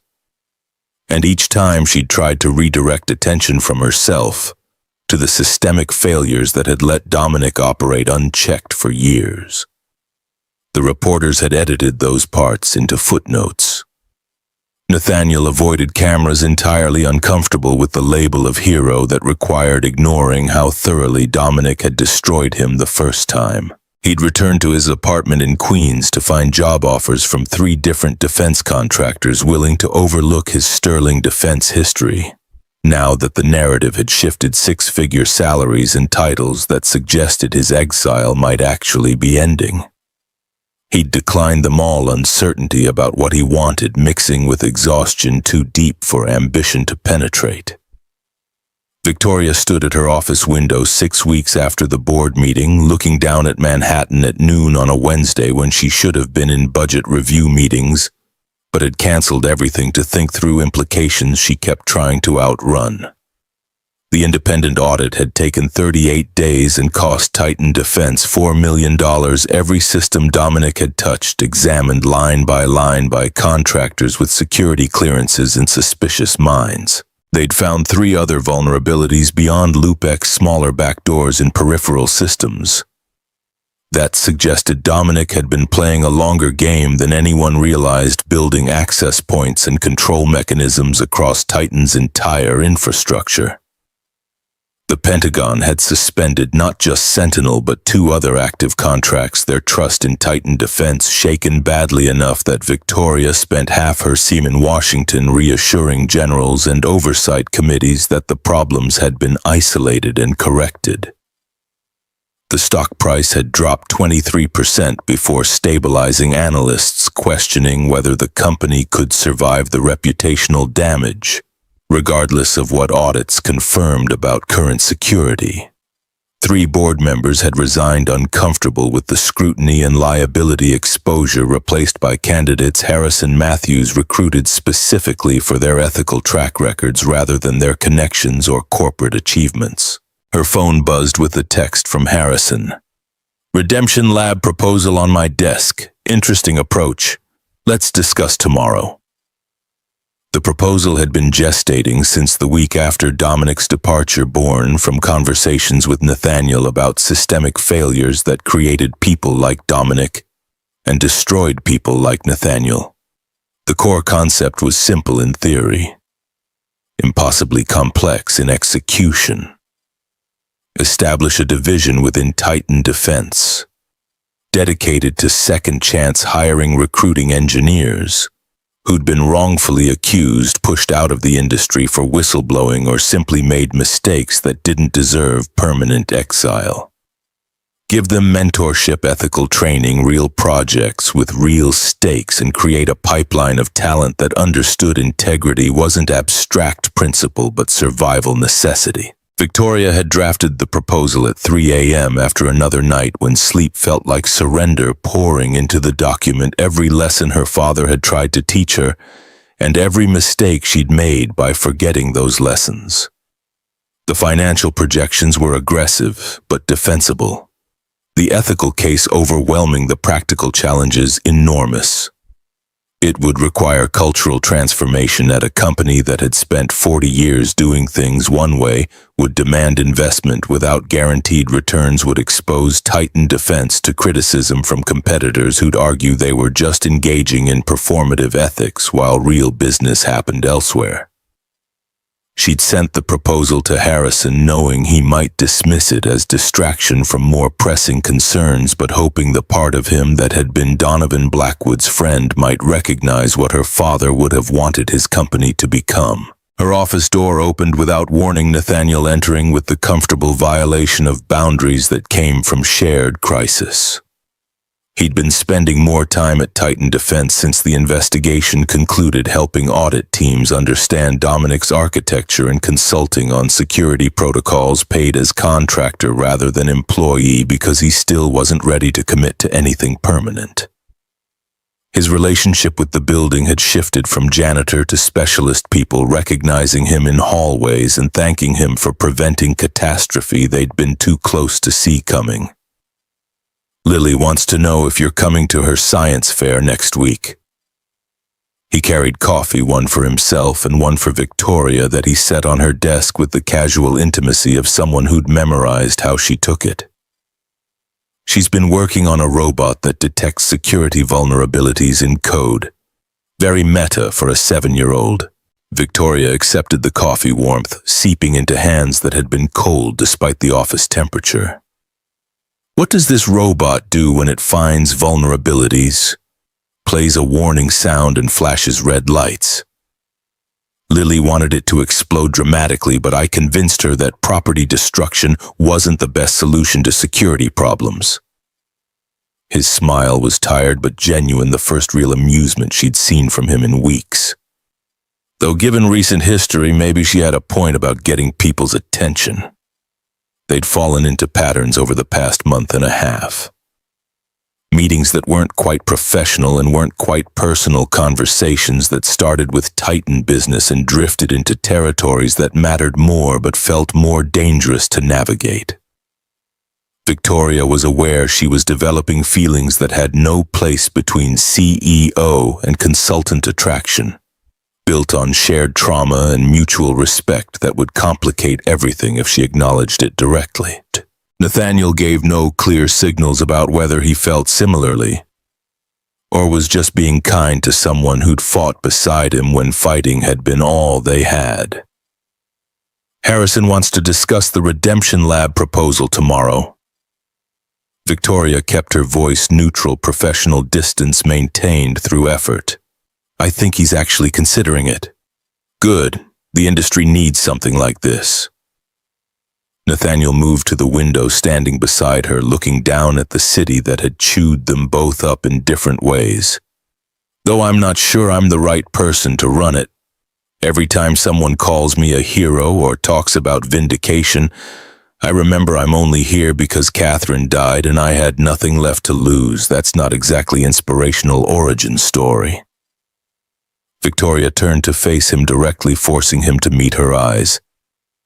You're here because you chose to do the right thing twice, 7 years apart, knowing both times it would cost you everything. That's exactly the story people need to hear. People need to hear that doing the right thing destroys your life, and maybe if you're very lucky and someone powerful decides to believe you, you might get some of it back years later.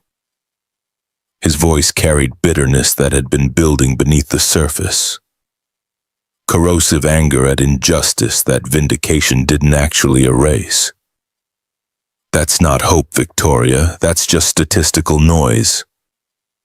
She wanted to argue, to insist that his story proved the system could work if enough people had courage to challenge it. But standing in her corner office with the city spread below them like conquered territory, she couldn't make herself believe the comfortable lie. Nathaniel had been destroyed by the system working exactly as designed, protecting power and profit over truth, and his eventual redemption had required extraordinary circumstances and luck he couldn't have counted on. Maybe the story isn't about the system working. Maybe it's about people refusing to let the system define what's possible. Victoria heard the words coming out and recognized her father's influence. The kind of idealistic pragmatism Donovan Blackwood had wielded like weapon and shield both. You didn't wait for vindication. You rebuilt from nothing. You raised Lily to believe broken things could be fixed. That's the actual story, and that's what Redemption Lab is supposed to teach. Nathaniel studied her for a long moment, expression cycling through emotions she couldn't quite parse. Finally, "You sound like Catherine. She used to say that systems don't change themselves, people change them by refusing to accept what is as what must be." His voice softened with memory grief that would never completely resolve, mixing with something that might have been affection. "She'd like you. She'd appreciate that you put your career on the line for principle you didn't have to defend." The comment landed in territory Victoria didn't know how to navigate, acknowledgement of connection that felt significant beyond the words themselves. She opened her mouth to respond, but her assistant knocked and entered simultaneously, expression carrying the practiced neutrality of someone delivering news they knew would complicate an already complicated day. "Ms. Blackwood, there's someone in the lobby asking to see you. Sterling defense attorney. She says it's urgent and concerns Nathaniel Garrison." The room's temperature seemed to drop 10 degrees. Victoria and Nathaniel exchanged looks that communicated volumes. The past wasn't finished with them yet, and whatever came next would test whether their victory at the board meeting was real or just intermission. The attorney who entered Victoria's office 20 minutes later was mid-40s, expensive suit that managed to look both professional and vaguely threatening, briefcase that probably cost more than Nathaniel's monthly rent. She introduced herself as Claire Westbrook, General Counsel for Sterling Defense, and declined offered coffee with the briskness of someone on billable hours. "Mr. Garrison, 7 years ago you signed a settlement agreement with Sterling Defense. That included comprehensive non-disclosure provisions regarding CipherNet and all related projects." Claire opened her briefcase, extracting documents she laid on Victoria's desk with surgical precision. "Recent media coverage suggests you've been discussing those projects publicly, including specific technical details covered by the NDA. Sterling Defense considers this a material breach of our agreement." Nathaniel's face had gone carefully blank, the expression people wore when they'd been expecting punishment. And it was finally arriving. "I haven't given interviews. I haven't discussed CipherNet publicly. You've discussed it with Titan Defense executives, with board members, with FBI investigators. The settlement defines public broadly to include any disclosure outside immediate family members." Claire's tone was professionally sympathetic, regret performed for legal purposes. "Sterling Defense is prepared to pursue remedies including return of settlement funds, civil penalties, and cooperation with federal prosecutors who might be interested in your original conduct." Victoria felt rage building white hot and clarifying. "He exposed a national security threat. You're threatening him for preventing catastrophe your company failed to stop 7 years ago. We're enforcing a legally binding contract that Mr. Garrison signed voluntarily and benefited from financially." Claire's expression didn't change lawyers' comfort with morally questionable positions. "Sterling Defense has significant concerns about our proprietary technology being discussed in ways that could compromise our competitive position. The fact that similar technology appeared elsewhere doesn't void our intellectual property claims. Your proprietary technology was stolen by Dominic Cross and weaponized against American defense systems." Victoria kept her voice level through effort, every word measured to avoid saying things that would make the situation worse. "You want to sue the person who stopped that theft from becoming national catastrophe? We want Mr. Garrison to honor his contractual obligations." Claire pulled out another document, this one bearing intimidating official seals. "This is a cease and desist order requiring him to stop all discussion of CipherNet and related matters. If he complies immediately and signs an amended agreement strengthening the NDA provisions, Sterling Defense will forego pursuing damages. If he refuses, we proceed with full legal action." Nathaniel reached for the document, hands steady despite the color draining from his face. He read through it slowly, lips moving slightly as he parsed legal language designed to be comprehensible and intimidating simultaneously. When he looked up, his eyes had gone dead in ways that frightened Victoria more than anger would have. If I sign this, I can't testify in any proceedings against Dominic. Can't discuss what happened at Sterling Defense. Can't explain to future employers why my career has this 7-year gap. His voice was flat, emotionless. Effectively, I disappear again. Different terms, same result. You maintain your settlement funds and avoid additional legal liability. That's significant value. Claire's tone suggested she was being generous, offering mercy rather than delivering threat. Victoria stood abruptly, authority filling her voice with command learned from her father and refined through crisis. Get out of my office. Tell Sterling Defense if they pursue this, I will personally ensure every media outlet and Congressional Oversight Committee knows they're using legal intimidation to silence a whistleblower who prevented the exact security breach they enabled through negligence. Titan Defense will provide Mr. Garrison with unlimited legal support. And I will testify publicly about Sterling Defense's role in creating the circumstances that let Dominic Cross operate unchecked for 7 years.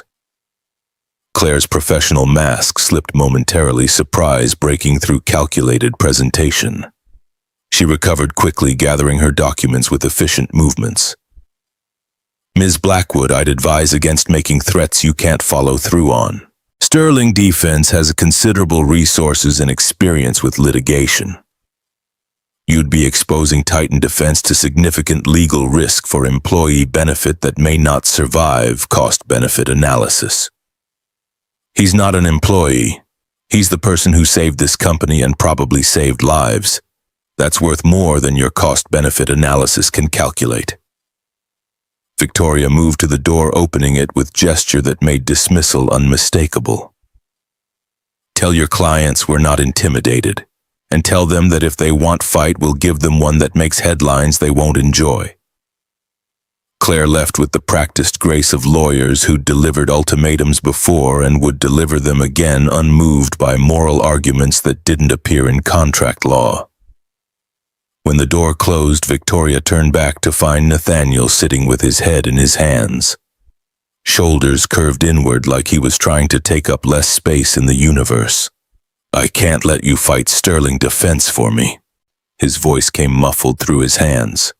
They'll bury Titan in litigation. Discovery requests, depositions, years of legal warfare that will cost millions and distract from actual business.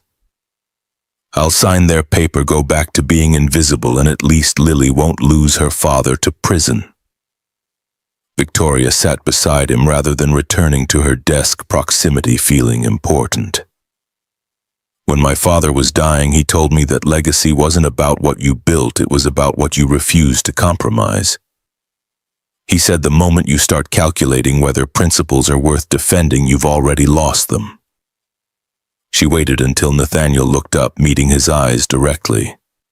Sterling Defense is betting we'll back down because fighting is expensive and uncomfortable. They're wrong. Victoria, you don't understand what you're proposing. Nathaniel's voice carried desperation, fear breaking through the numbness. Legal warfare against a major defense contractor while Titan is still recovering from the Dominic situation, the board will never support it. Harrison will have you removed as CEO to protect the company. Then he'll remove me, but I won't let Sterling Defense destroy you for doing what they should have done 7 years ago. She heard the certainty in her own voice, understood she was committing to path that would probably cost her everything she'd fought to achieve. Some battles matter more than winning. The silence stretched between them, heavy with implications neither wanted to voice. Finally, Nathaniel spoke, words careful and fragile. Why are you doing this? We've known each other 2 months. You don't owe me this kind of loyalty. Victoria wanted to give him the strategic answer, the CEO explanation about corporate ethics and long-term value creation and moral responsibility to people who'd sacrificed for Titan Defense. but sitting beside him in her office with afternoon light painting Manhattan gold through the windows, she couldn't make herself deliver the comfortable lie. Because you're the first person in 10 years who's cared more about being right than being successful.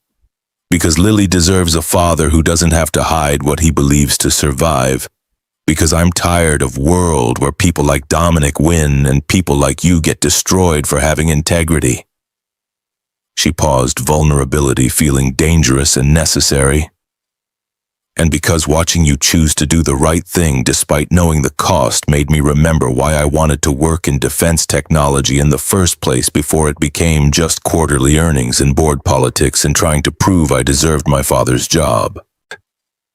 Nathaniel was looking at her with expression she couldn't quite read, something between gratitude and fear, and the kind of cautious hope people developed when they'd been disappointed too many times to trust easily. He opened his mouth to respond, but Victoria's phone erupted with urgent buzzing, assistance number flashing, priority alert. Ms. Blackwood, FBI agents are in the lobby. They're asking to speak with you and Mr. Garrison. They say it's about Dominic Cross and they have new developments that require immediate attention. Victoria answered the summons with Nathaniel beside her, both of them moving through Titan Defense's corridors with the grim awareness that whatever came next was unlikely to be good news. Federal investigators didn't show up unannounced to deliver positive updates. They came when situations had escalated beyond what phone calls could handle, when putting bodies in rooms felt necessary to ensure cooperation or deliver threats with sufficient gravity. The FBI agents waiting in the conference room were exactly what Victoria had expected, mid-30s, dressed in suits that cost less than hers, but fit better expressions, carrying the particular weariness of people who'd seen enough corporate malfeasance to stop being surprised, but not enough to stop being disgusted. The senior agent introduced herself as Sarah Mitchell, Cyber Crimes Division, with a partner named James Rodriguez, who looked like he'd rather be literally anywhere else. We've been tracking Dominic Cross's communications and financial transactions since his departure from Titan Defense.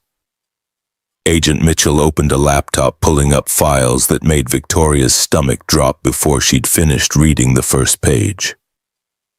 He disappeared 3 weeks ago. His apartment in Manhattan was cleared out, lease terminated, no forwarding address. Credit cards haven't been used since October 15th. His passport was flagged at JFK boarding a flight to Dubai, but he never arrived at the destination. Nathaniel leaned forward, professional instinct overriding personal fear. You're saying he's in the wind. We're saying he had resources and preparation we didn't anticipate. The encrypted storage you identified contained not just the master key for Sentinel, but contact information for 12 different foreign nationals, 6 of whom are on various watch lists for technology trafficking. Mitchell's fingers moved across the keyboard, pulling up photographs and dossiers. We believe Cross had been negotiating sales for at least 18 months, possibly longer. He wasn't planning to be caught, but he had contingency plans if exposure occurred. Victoria felt cold spreading through her chest, understanding crystallizing. He knew we might stop Sentinel's deployment. He prepared for that scenario, which means he has alternate plans that don't require access to Titan's systems. So correct.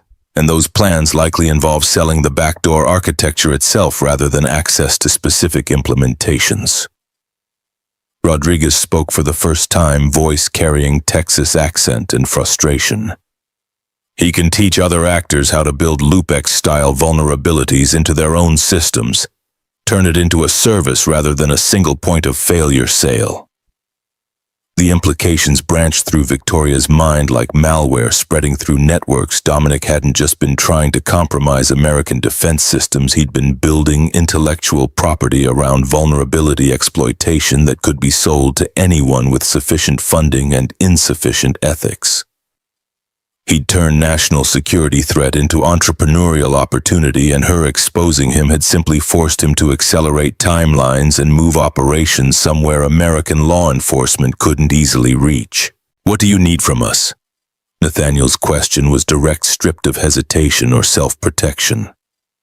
Everything you know about how Cross operates, who he might contact, what resources he'd need to rebuild elsewhere. We're particularly interested in understanding his technical capabilities, whether he could recreate Lupex without access to your original documentation. Mitchell looked at Nathaniel with assessment that felt invasive. We've read the Sterling defense files. You're the only person who fully understood what Cross built. That makes you either our best asset or his biggest target. The words hung in air-conditioned silence, implications too large for comfortable acknowledgement. If Dominic saw Nathaniel as threat rather than defeated opponent, if he'd prepared contingencies that included eliminating the one person who could deconstruct his work, then winning the board meeting had just painted targets on people Victoria cared about protecting. You think he'll come after Nathaniel? Victoria heard her voice coming from distance. Professional composure cracking under weight of responsibility that felt suddenly overwhelming. We think Cross is sophisticated enough to understand that having Garrison alive and potentially testifying is problematic for his future operations. Whether he acts on that understanding depends on factors we can't predict. Mitchell's tone was carefully neutral, delivering worst-case scenarios without commitments to specific predictions. We're prepared to offer protective custody if Mr. Garrison feels threatened. Nathaniel shook his head before she finished speaking. I'm not putting Lily in protective custody. She's 7 years old. She's already lost her mother. I won't disrupt her life again because Dominic might be planning something. Then we recommend basic security protocols, awareness of surroundings, reporting suspicious activity, keeping communication devices charged and accessible. Rodriguez pulled out business cards, sliding them across the table. Call this number if anything feels wrong. Don't wait to be certain. We respond to paranoia better than we respond to casualties. They left the conference room 30 minutes later with more information than Victoria wanted and less reassurance than Nathaniel needed. The FBI's investigation continued. International cooperation requests filed with countries that might or might not honor them. Digital forensics teams analyzing Dominic's communications for patterns that might reveal where he'd gone and what he was planning. But the underlying message was clear. They were dealing with someone who'd been preparing for exactly this scenario, and preparedness mattered more than righteousness when outcomes were measured.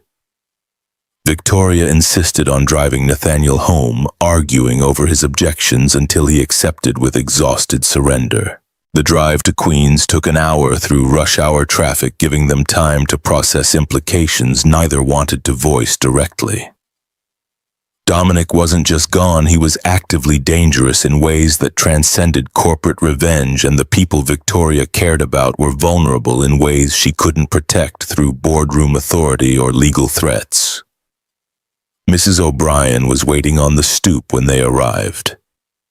Lily beside her, working on homework with the focused intensity children brought to tasks they found genuinely interesting.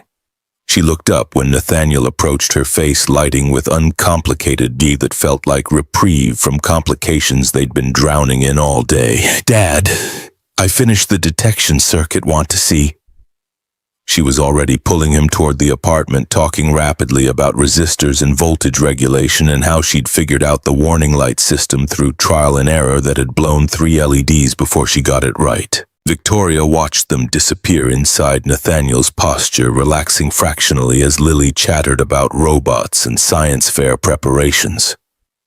This was what he'd been fighting to protect, not his own reputation or career prospects, but this moment of normalcy where 7-year-old girls could be excited about circuits without knowing their father had been threatened by corporate lawyers and warned by federal agents in the same afternoon. Mrs. O'Brien studied Victoria with eyes that had seen too much life to be fooled by polite masks. You're the one who's been helping Nate fight his battles. He's been fighting his own battles. I just provided resources. Victoria felt uncomfortable under that knowing gaze, aware she was being evaluated according to criteria that had nothing to do with quarterly earnings. Resources matter. So does choosing to provide them when easier options exist. Patricia moved closer, voice dropping to conversational intimacy. He's good man who's had terrible luck. Doesn't deserve more trouble. You planning to be part of solution or part of problem? The question was direct enough to bypass corporate diplomacy and strike at core concerns Victoria had been avoiding examining. Her relationship with Nathaniel, professional collaboration, friendship, attraction she wasn't acknowledging existed in undefined space that would eventually require definition. She could stay in that space safely, maintain boundaries, protect herself from complications that came from caring too much about someone whose life intersected with hers, through shared trauma rather than shared interests. Or she could acknowledge that 2 months of crisis had created connections that mattered more than safety, that Nathaniel had become important to her in ways that transcended strategic value, that watching him parent Lily with patient dedication and refuse to compromise principles despite costs had reordered her understanding of what she wanted from life beyond corporate achievement. I'm trying to be part of the solution. I'm not always sure I know how. Victoria met Patricia's eyes directly, offering honesty rather than polish. But I'm not planning to walk away just because the situation is complicated. Patricia nodded slowly, assessment apparently satisfied. Good. That girl needs more people in her life who choose to stay. And Nate needs someone who understands why he makes choices that don't look smart from outside but are only choices he can live with. She retreated to her apartment, leaving Victoria standing on the sidewalk, considering whether to follow Nathaniel inside or return to Manhattan where crises awaited her attention. The decision felt weighted with implications beyond immediate logistics. Question of whether she was visitor in his life, or participant observer of his struggles or ally in fighting them. Her phone decided for her Harrison Matthews, calling with urgency that suggested postponing wouldn't be option. Victoria, I just got off phone with Sterling Defense's CEO. They're threatening massive lawsuit over your interference with their legal matters. What exactly did you say to their attorney? Victoria stayed on the sidewalk watching traffic pass while she explained the situation as clinically as possible. Sterling Defense using NDA to silence whistleblower threat to expose Nathaniel's cooperation with FBI. Her response that Titan would provide unlimited legal support. She heard herself delivering the facts and recognized she'd crossed lines Harrison had probably hoped she'd respect but couldn't make herself regret the choice. Harrison was silent long enough that Victoria thought he might be composing firing speech. Finally, your father would have done exactly the same thing, probably with more profanity but same basic approach. Relief flooded through her, unexpected and destabilizing. You're not telling me to back down. I'm telling you to be strategic about how we fight. Sterling Defense has resources and motivation. We have righteousness and public relations advantage. Those don't balance equally, but we can make them expensive enough that settlement becomes attractive. His voice carried the careful calculation of someone who'd fought corporate battles before. I'm also telling you that the board is watching. Not everyone agrees with your approach. You're spending political capital you might need later. I understand, but I can't let them silence him for doing what was right. Victoria watched Nathaniel's window, seeing shadows moving behind curtains that suggested father-daughter time continuing without her. Harrison, if it comes to choice between protecting Nathaniel and protecting my position as CEO, I'm choosing him. I need you to know that. Another long silence, this one carrying different weight. I was your father's friend for 40 years. I watched you grow up. And I'm telling you that Donovan would be proud you're willing to sacrifice position for principle, and he'd also tell you that sacrificing position means you can't protect anyone when you're unemployed and discredited. What are you suggesting? I'm suggesting you let me handle Sterling Defense's legal threats while you focus on building coalition within Titan to support Redemption Lab proposal. Show the board that principles translate into profitable innovation. Make your idealism strategic rather than just expensive. Harrison paused, considering words carefully.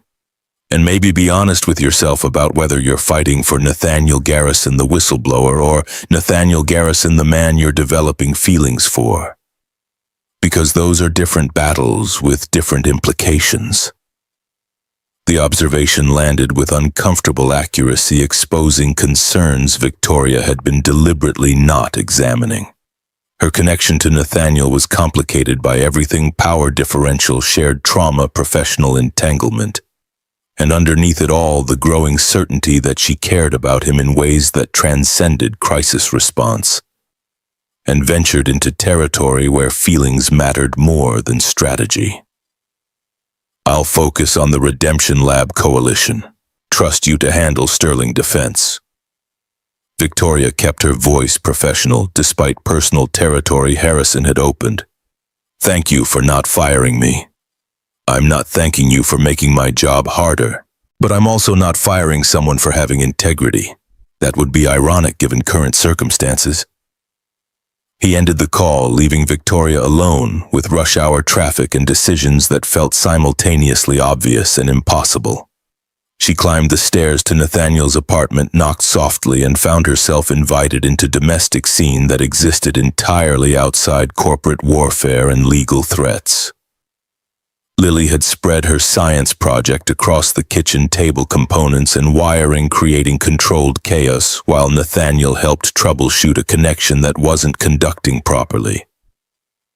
They worked together with easy collaboration, father teaching daughter through questions rather than answers, letting her figure out solutions while providing just enough guidance to prevent frustration. Victoria watched from the doorway, understanding with sudden clarity that this was what mattered more than board meetings or legal victories or reputation management. This moment of teaching and learning of family built from loss and determination of 7-year-old girl, believing she could build robot that detected security vulnerabilities. Because her father had shown her that fixing broken things was possible, even when everyone else said they were permanently destroyed. Lily noticed her first waving with enthusiasm that suggested Victoria's presence was expected and welcome. Ms. Blackwood, you came back. Want to help test the detection system? I'd love to. What do you need me to do? Victoria pulled up chair, joining them at table covered in circuits and dreams. Dad says all code has patterns, good patterns and bad patterns. My robot learns good patterns, then beeps when it sees bad ones. Lily's explanation was simplified but fundamentally accurate, demonstrating understanding of concepts graduate students struggled with. But I need to teach it more patterns so it gets smarter. Can you show me bad code? Nathaniel caught Victoria's eye over Lily's head expression, mixing pride in his daughter with awareness of irony. They were teaching 7-year-old to detect security vulnerabilities that had nearly destroyed national defense systems, turning trauma into pedagogy, making sure next generation understood stakes before they made choices that couldn't be unmade. They spent 2 hours teaching Lily's robot about loopx patterns, breaking down the vulnerability into components simple enough for child's mind to grasp while sophisticated enough to actually detect problematic structures. Lily absorbed information with frightening speed, asking questions that revealed deeper understanding than her age suggested possible, already thinking about edge cases and false positives with instincts that suggested she'd inherited both parents' analytical capabilities. When Lily finally went to bed, exhausted by learning and satisfied with progress, Nathaniel and Victoria remained at the kitchen table, surrounded by evidence of successful teaching, and aware they needed to address topics that had been hovering unspoken all day. Sterling Defense will probably back down once their lawyers explain what fighting would actually cost them. Nathaniel spoke first, addressing practical concerns rather than emotional ones. They're trying to intimidate, not actually pursue. Bad publicity from silencing whistleblower is worse than whatever competitive damage they think I could cause. Harrison agrees. He's handling their threats while I focus on internal coalition building. Victoria traced patterns on the table's surface, finding easier to look at wood grain than Nathaniel's face. He also pointed out that I'm spending political capital protecting you that I might need later for other battles. He's right. You should let Sterling Defense have what they want. I'll sign their amended NDA, testify in whatever constrained way they permit, and we move forward with minimal additional damage.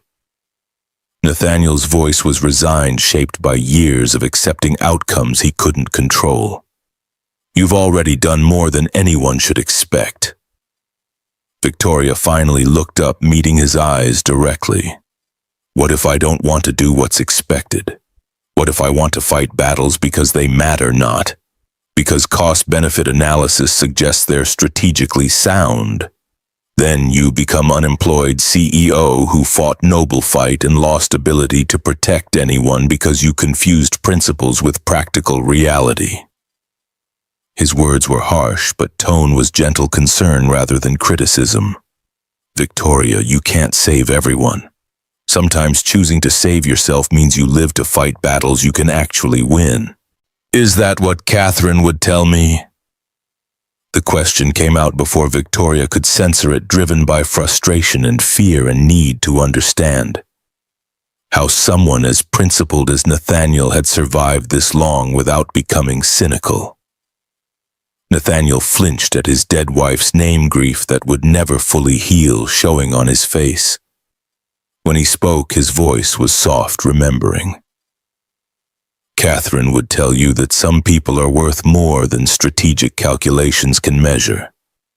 She'd say that if you spend your whole life protecting your position, you wake up one day realizing you don't remember what you were protecting it for. He paused, swallowing hard against emotion. She'd also tell you that I'm probably not worth the trouble I bring, but she'd be grateful you're trying anyway. Victoria felt something shift in her chest walls she'd built around herself since her father's death, cracking under pressure of accumulated feeling. You're worth the trouble. Lily's worth the trouble. Building a company that actually serves principles instead of just claiming them is worth the trouble.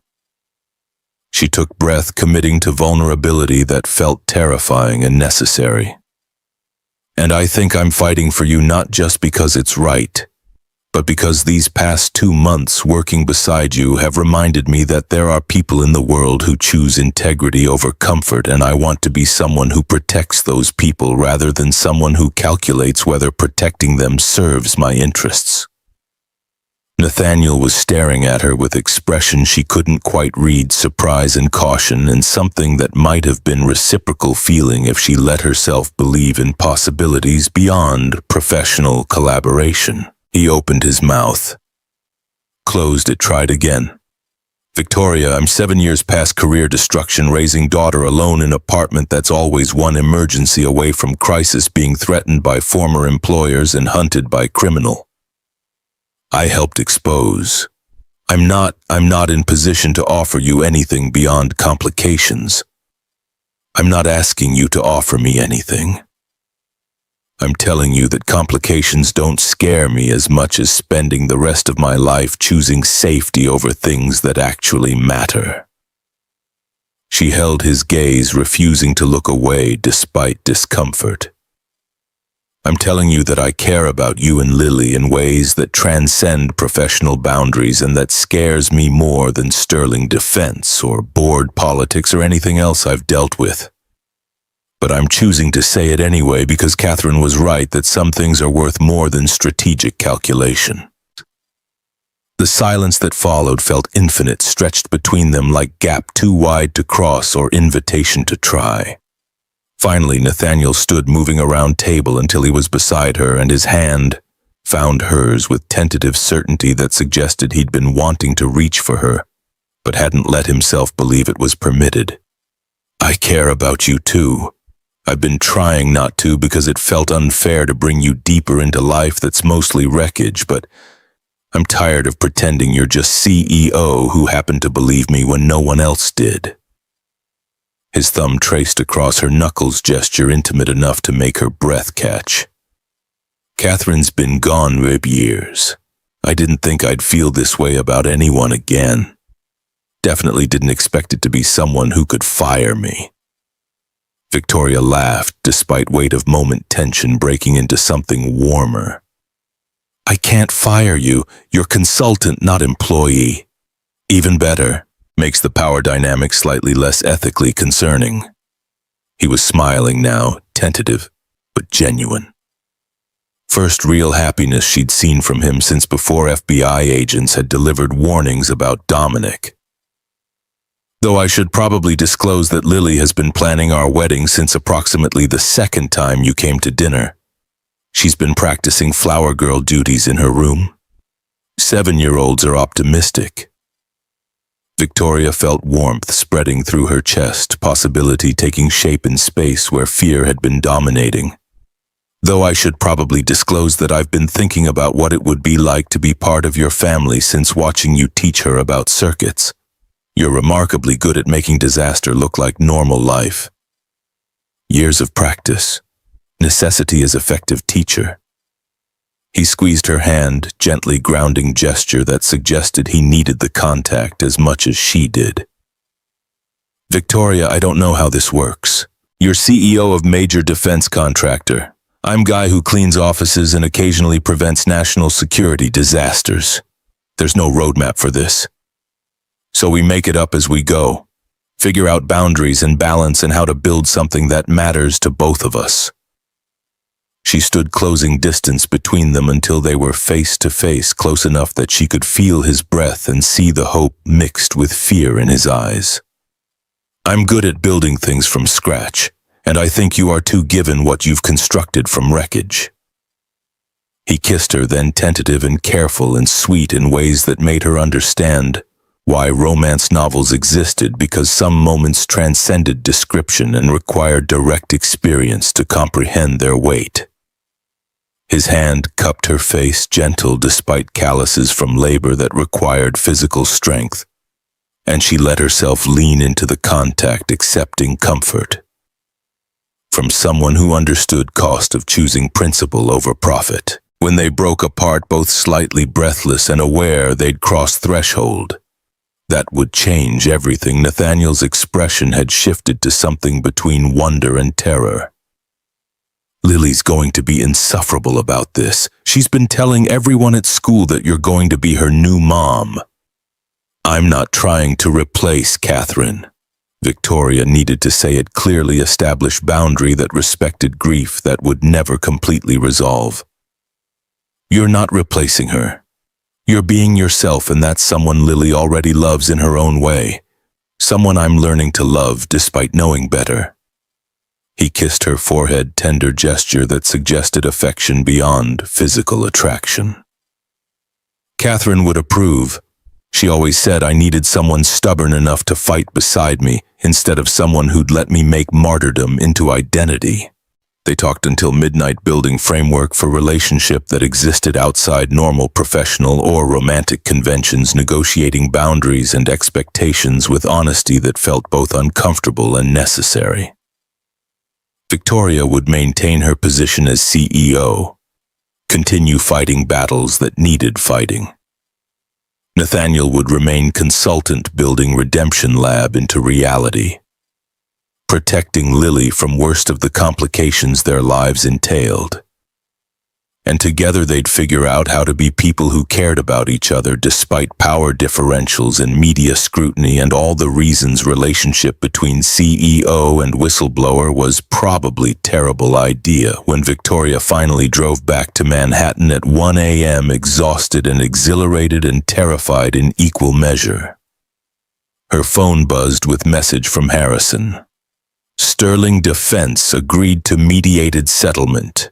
They drop NDA enforcement. We agree not to publicly criticize their handling of CipherNet situation. Nathaniel can testify freely. Well played. She read the message 3 times, understanding that victories accumulated slowly, that battles won through coalition building and strategic patience rather than dramatic confrontations. Harrison had been fighting for her while she'd been discovering feelings for man whose life she'd chosen to protect, and both efforts had succeeded in ways that felt simultaneously fragile and permanent. The next 6 months transformed Titan Defense in ways that would have seemed impossible during Dominic's tenure. Redemption Lab launched with 12 engineers, people who'd been wrongfully accused or pushed out of industry, or simply made mistakes that didn't deserve permanent exile. Nathaniel led the program with combination of technical expertise and ethical clarity that made it immediately successful, teaching approach to engineering that prioritized integrity over innovation for its own sake. Lily became youngest person ever admitted to Titan Defense's youth engineering program, spending Saturdays learning from professionals who treated her insights seriously despite her age. Her security vulnerability detection robot won first place at District Science Fair, attracting attention from universities already discussing early admission programs that would fast-track her toward career in field her father had almost abandoned. Victoria's relationship with Nathaniel remained carefully private, both aware that media would turn their connection into narrative about CEO dating whistleblower that would obscure more important work they were building together. But Titan Defense's employees noticed how she smiled more, how meetings with Redemption Lab ran long because conversations ranged beyond business into philosophy and ethics, and what it meant to build company that actually served principles it claimed. The Pentagon eventually renewed Titan Defense's contracts after independent audits, confirmed all vulnerabilities had been identified and corrected, though at reduced scope, that reflected continued caution about trusting contractor that had nearly deployed compromised system. Stock price recovered slowly, analysts uncertain whether Redemption Lab represented legitimate innovation or just expensive performance of ethics that wouldn't survive next quarter's earnings pressure. Dominic Cross remained fugitive, Interpol notices filed and occasionally updated when intelligence suggested he'd been spotted in Dubai or Singapore or Moscow. FBI maintained active investigation, building cases against buyers who'd shown interest in Lupex architecture, but Dominic himself stayed ahead of law enforcement through resources and sophistication that suggested he'd been preparing for this outcome much longer than anyone realized. On a Friday evening, 14 months after Nathaniel had smashed Victoria's laptop, and everything had changed, they stood together in Lab 7. Now Redemption Lab's primary facility, transformed from dusty abandonment into vibrant workspace, watching Lily demonstrate her latest project to group of impressed engineers.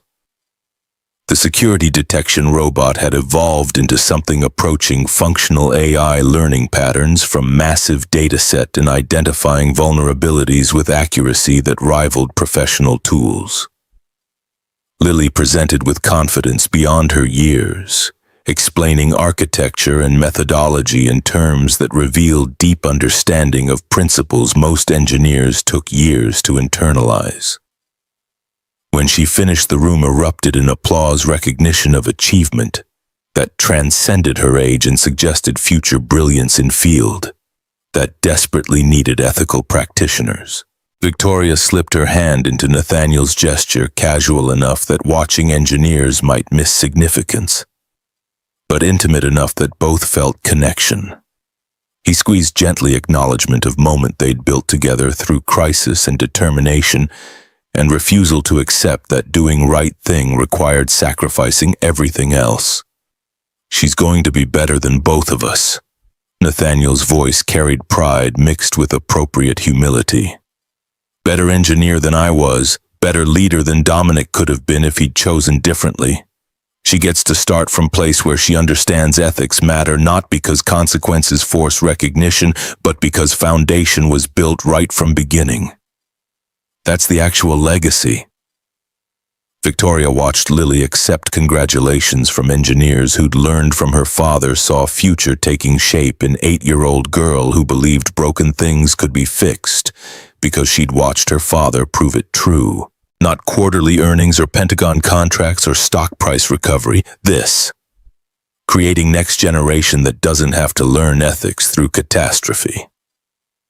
They stood together while Lab 7 filled with conversation and laughter, while Lily chattered about next projects and impossible dreams, while engineers who'd been given second chances built work that mattered beyond profit margins. Manhattan glittered through floor-to-ceiling windows, all those towers of ambition and compromise, and somewhere in that vast city, Nathaniel's apartment in Queens still held Catherine's photographs and memories that would never fade but had made space for new family being built from wreckage. Victoria's phone buzzed one final time, message from board chair announcing quarterly results revenue. Up, investor confidence restored, Redemption Labs' reputation attracting talent from across industry who wanted to work somewhere that valued integrity over optimization. Numbers that would have been only thing that mattered 2 years ago now. Just confirmation that doing right thing occasionally produced outcomes conventional wisdom said were impossible. She showed Nathaniel the message, watched him read with expression that suggested satisfaction without triumphalism.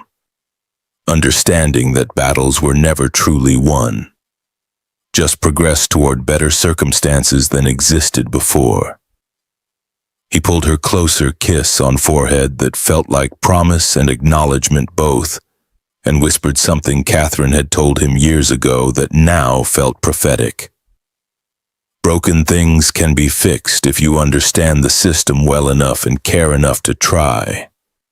Broken people work the same way. Lily noticed them standing together, waved with enthusiasm that suggested she'd been right about wedding plans all along, and returned to explaining robotic architecture to engineers who'd learned humility was prerequisite for excellence.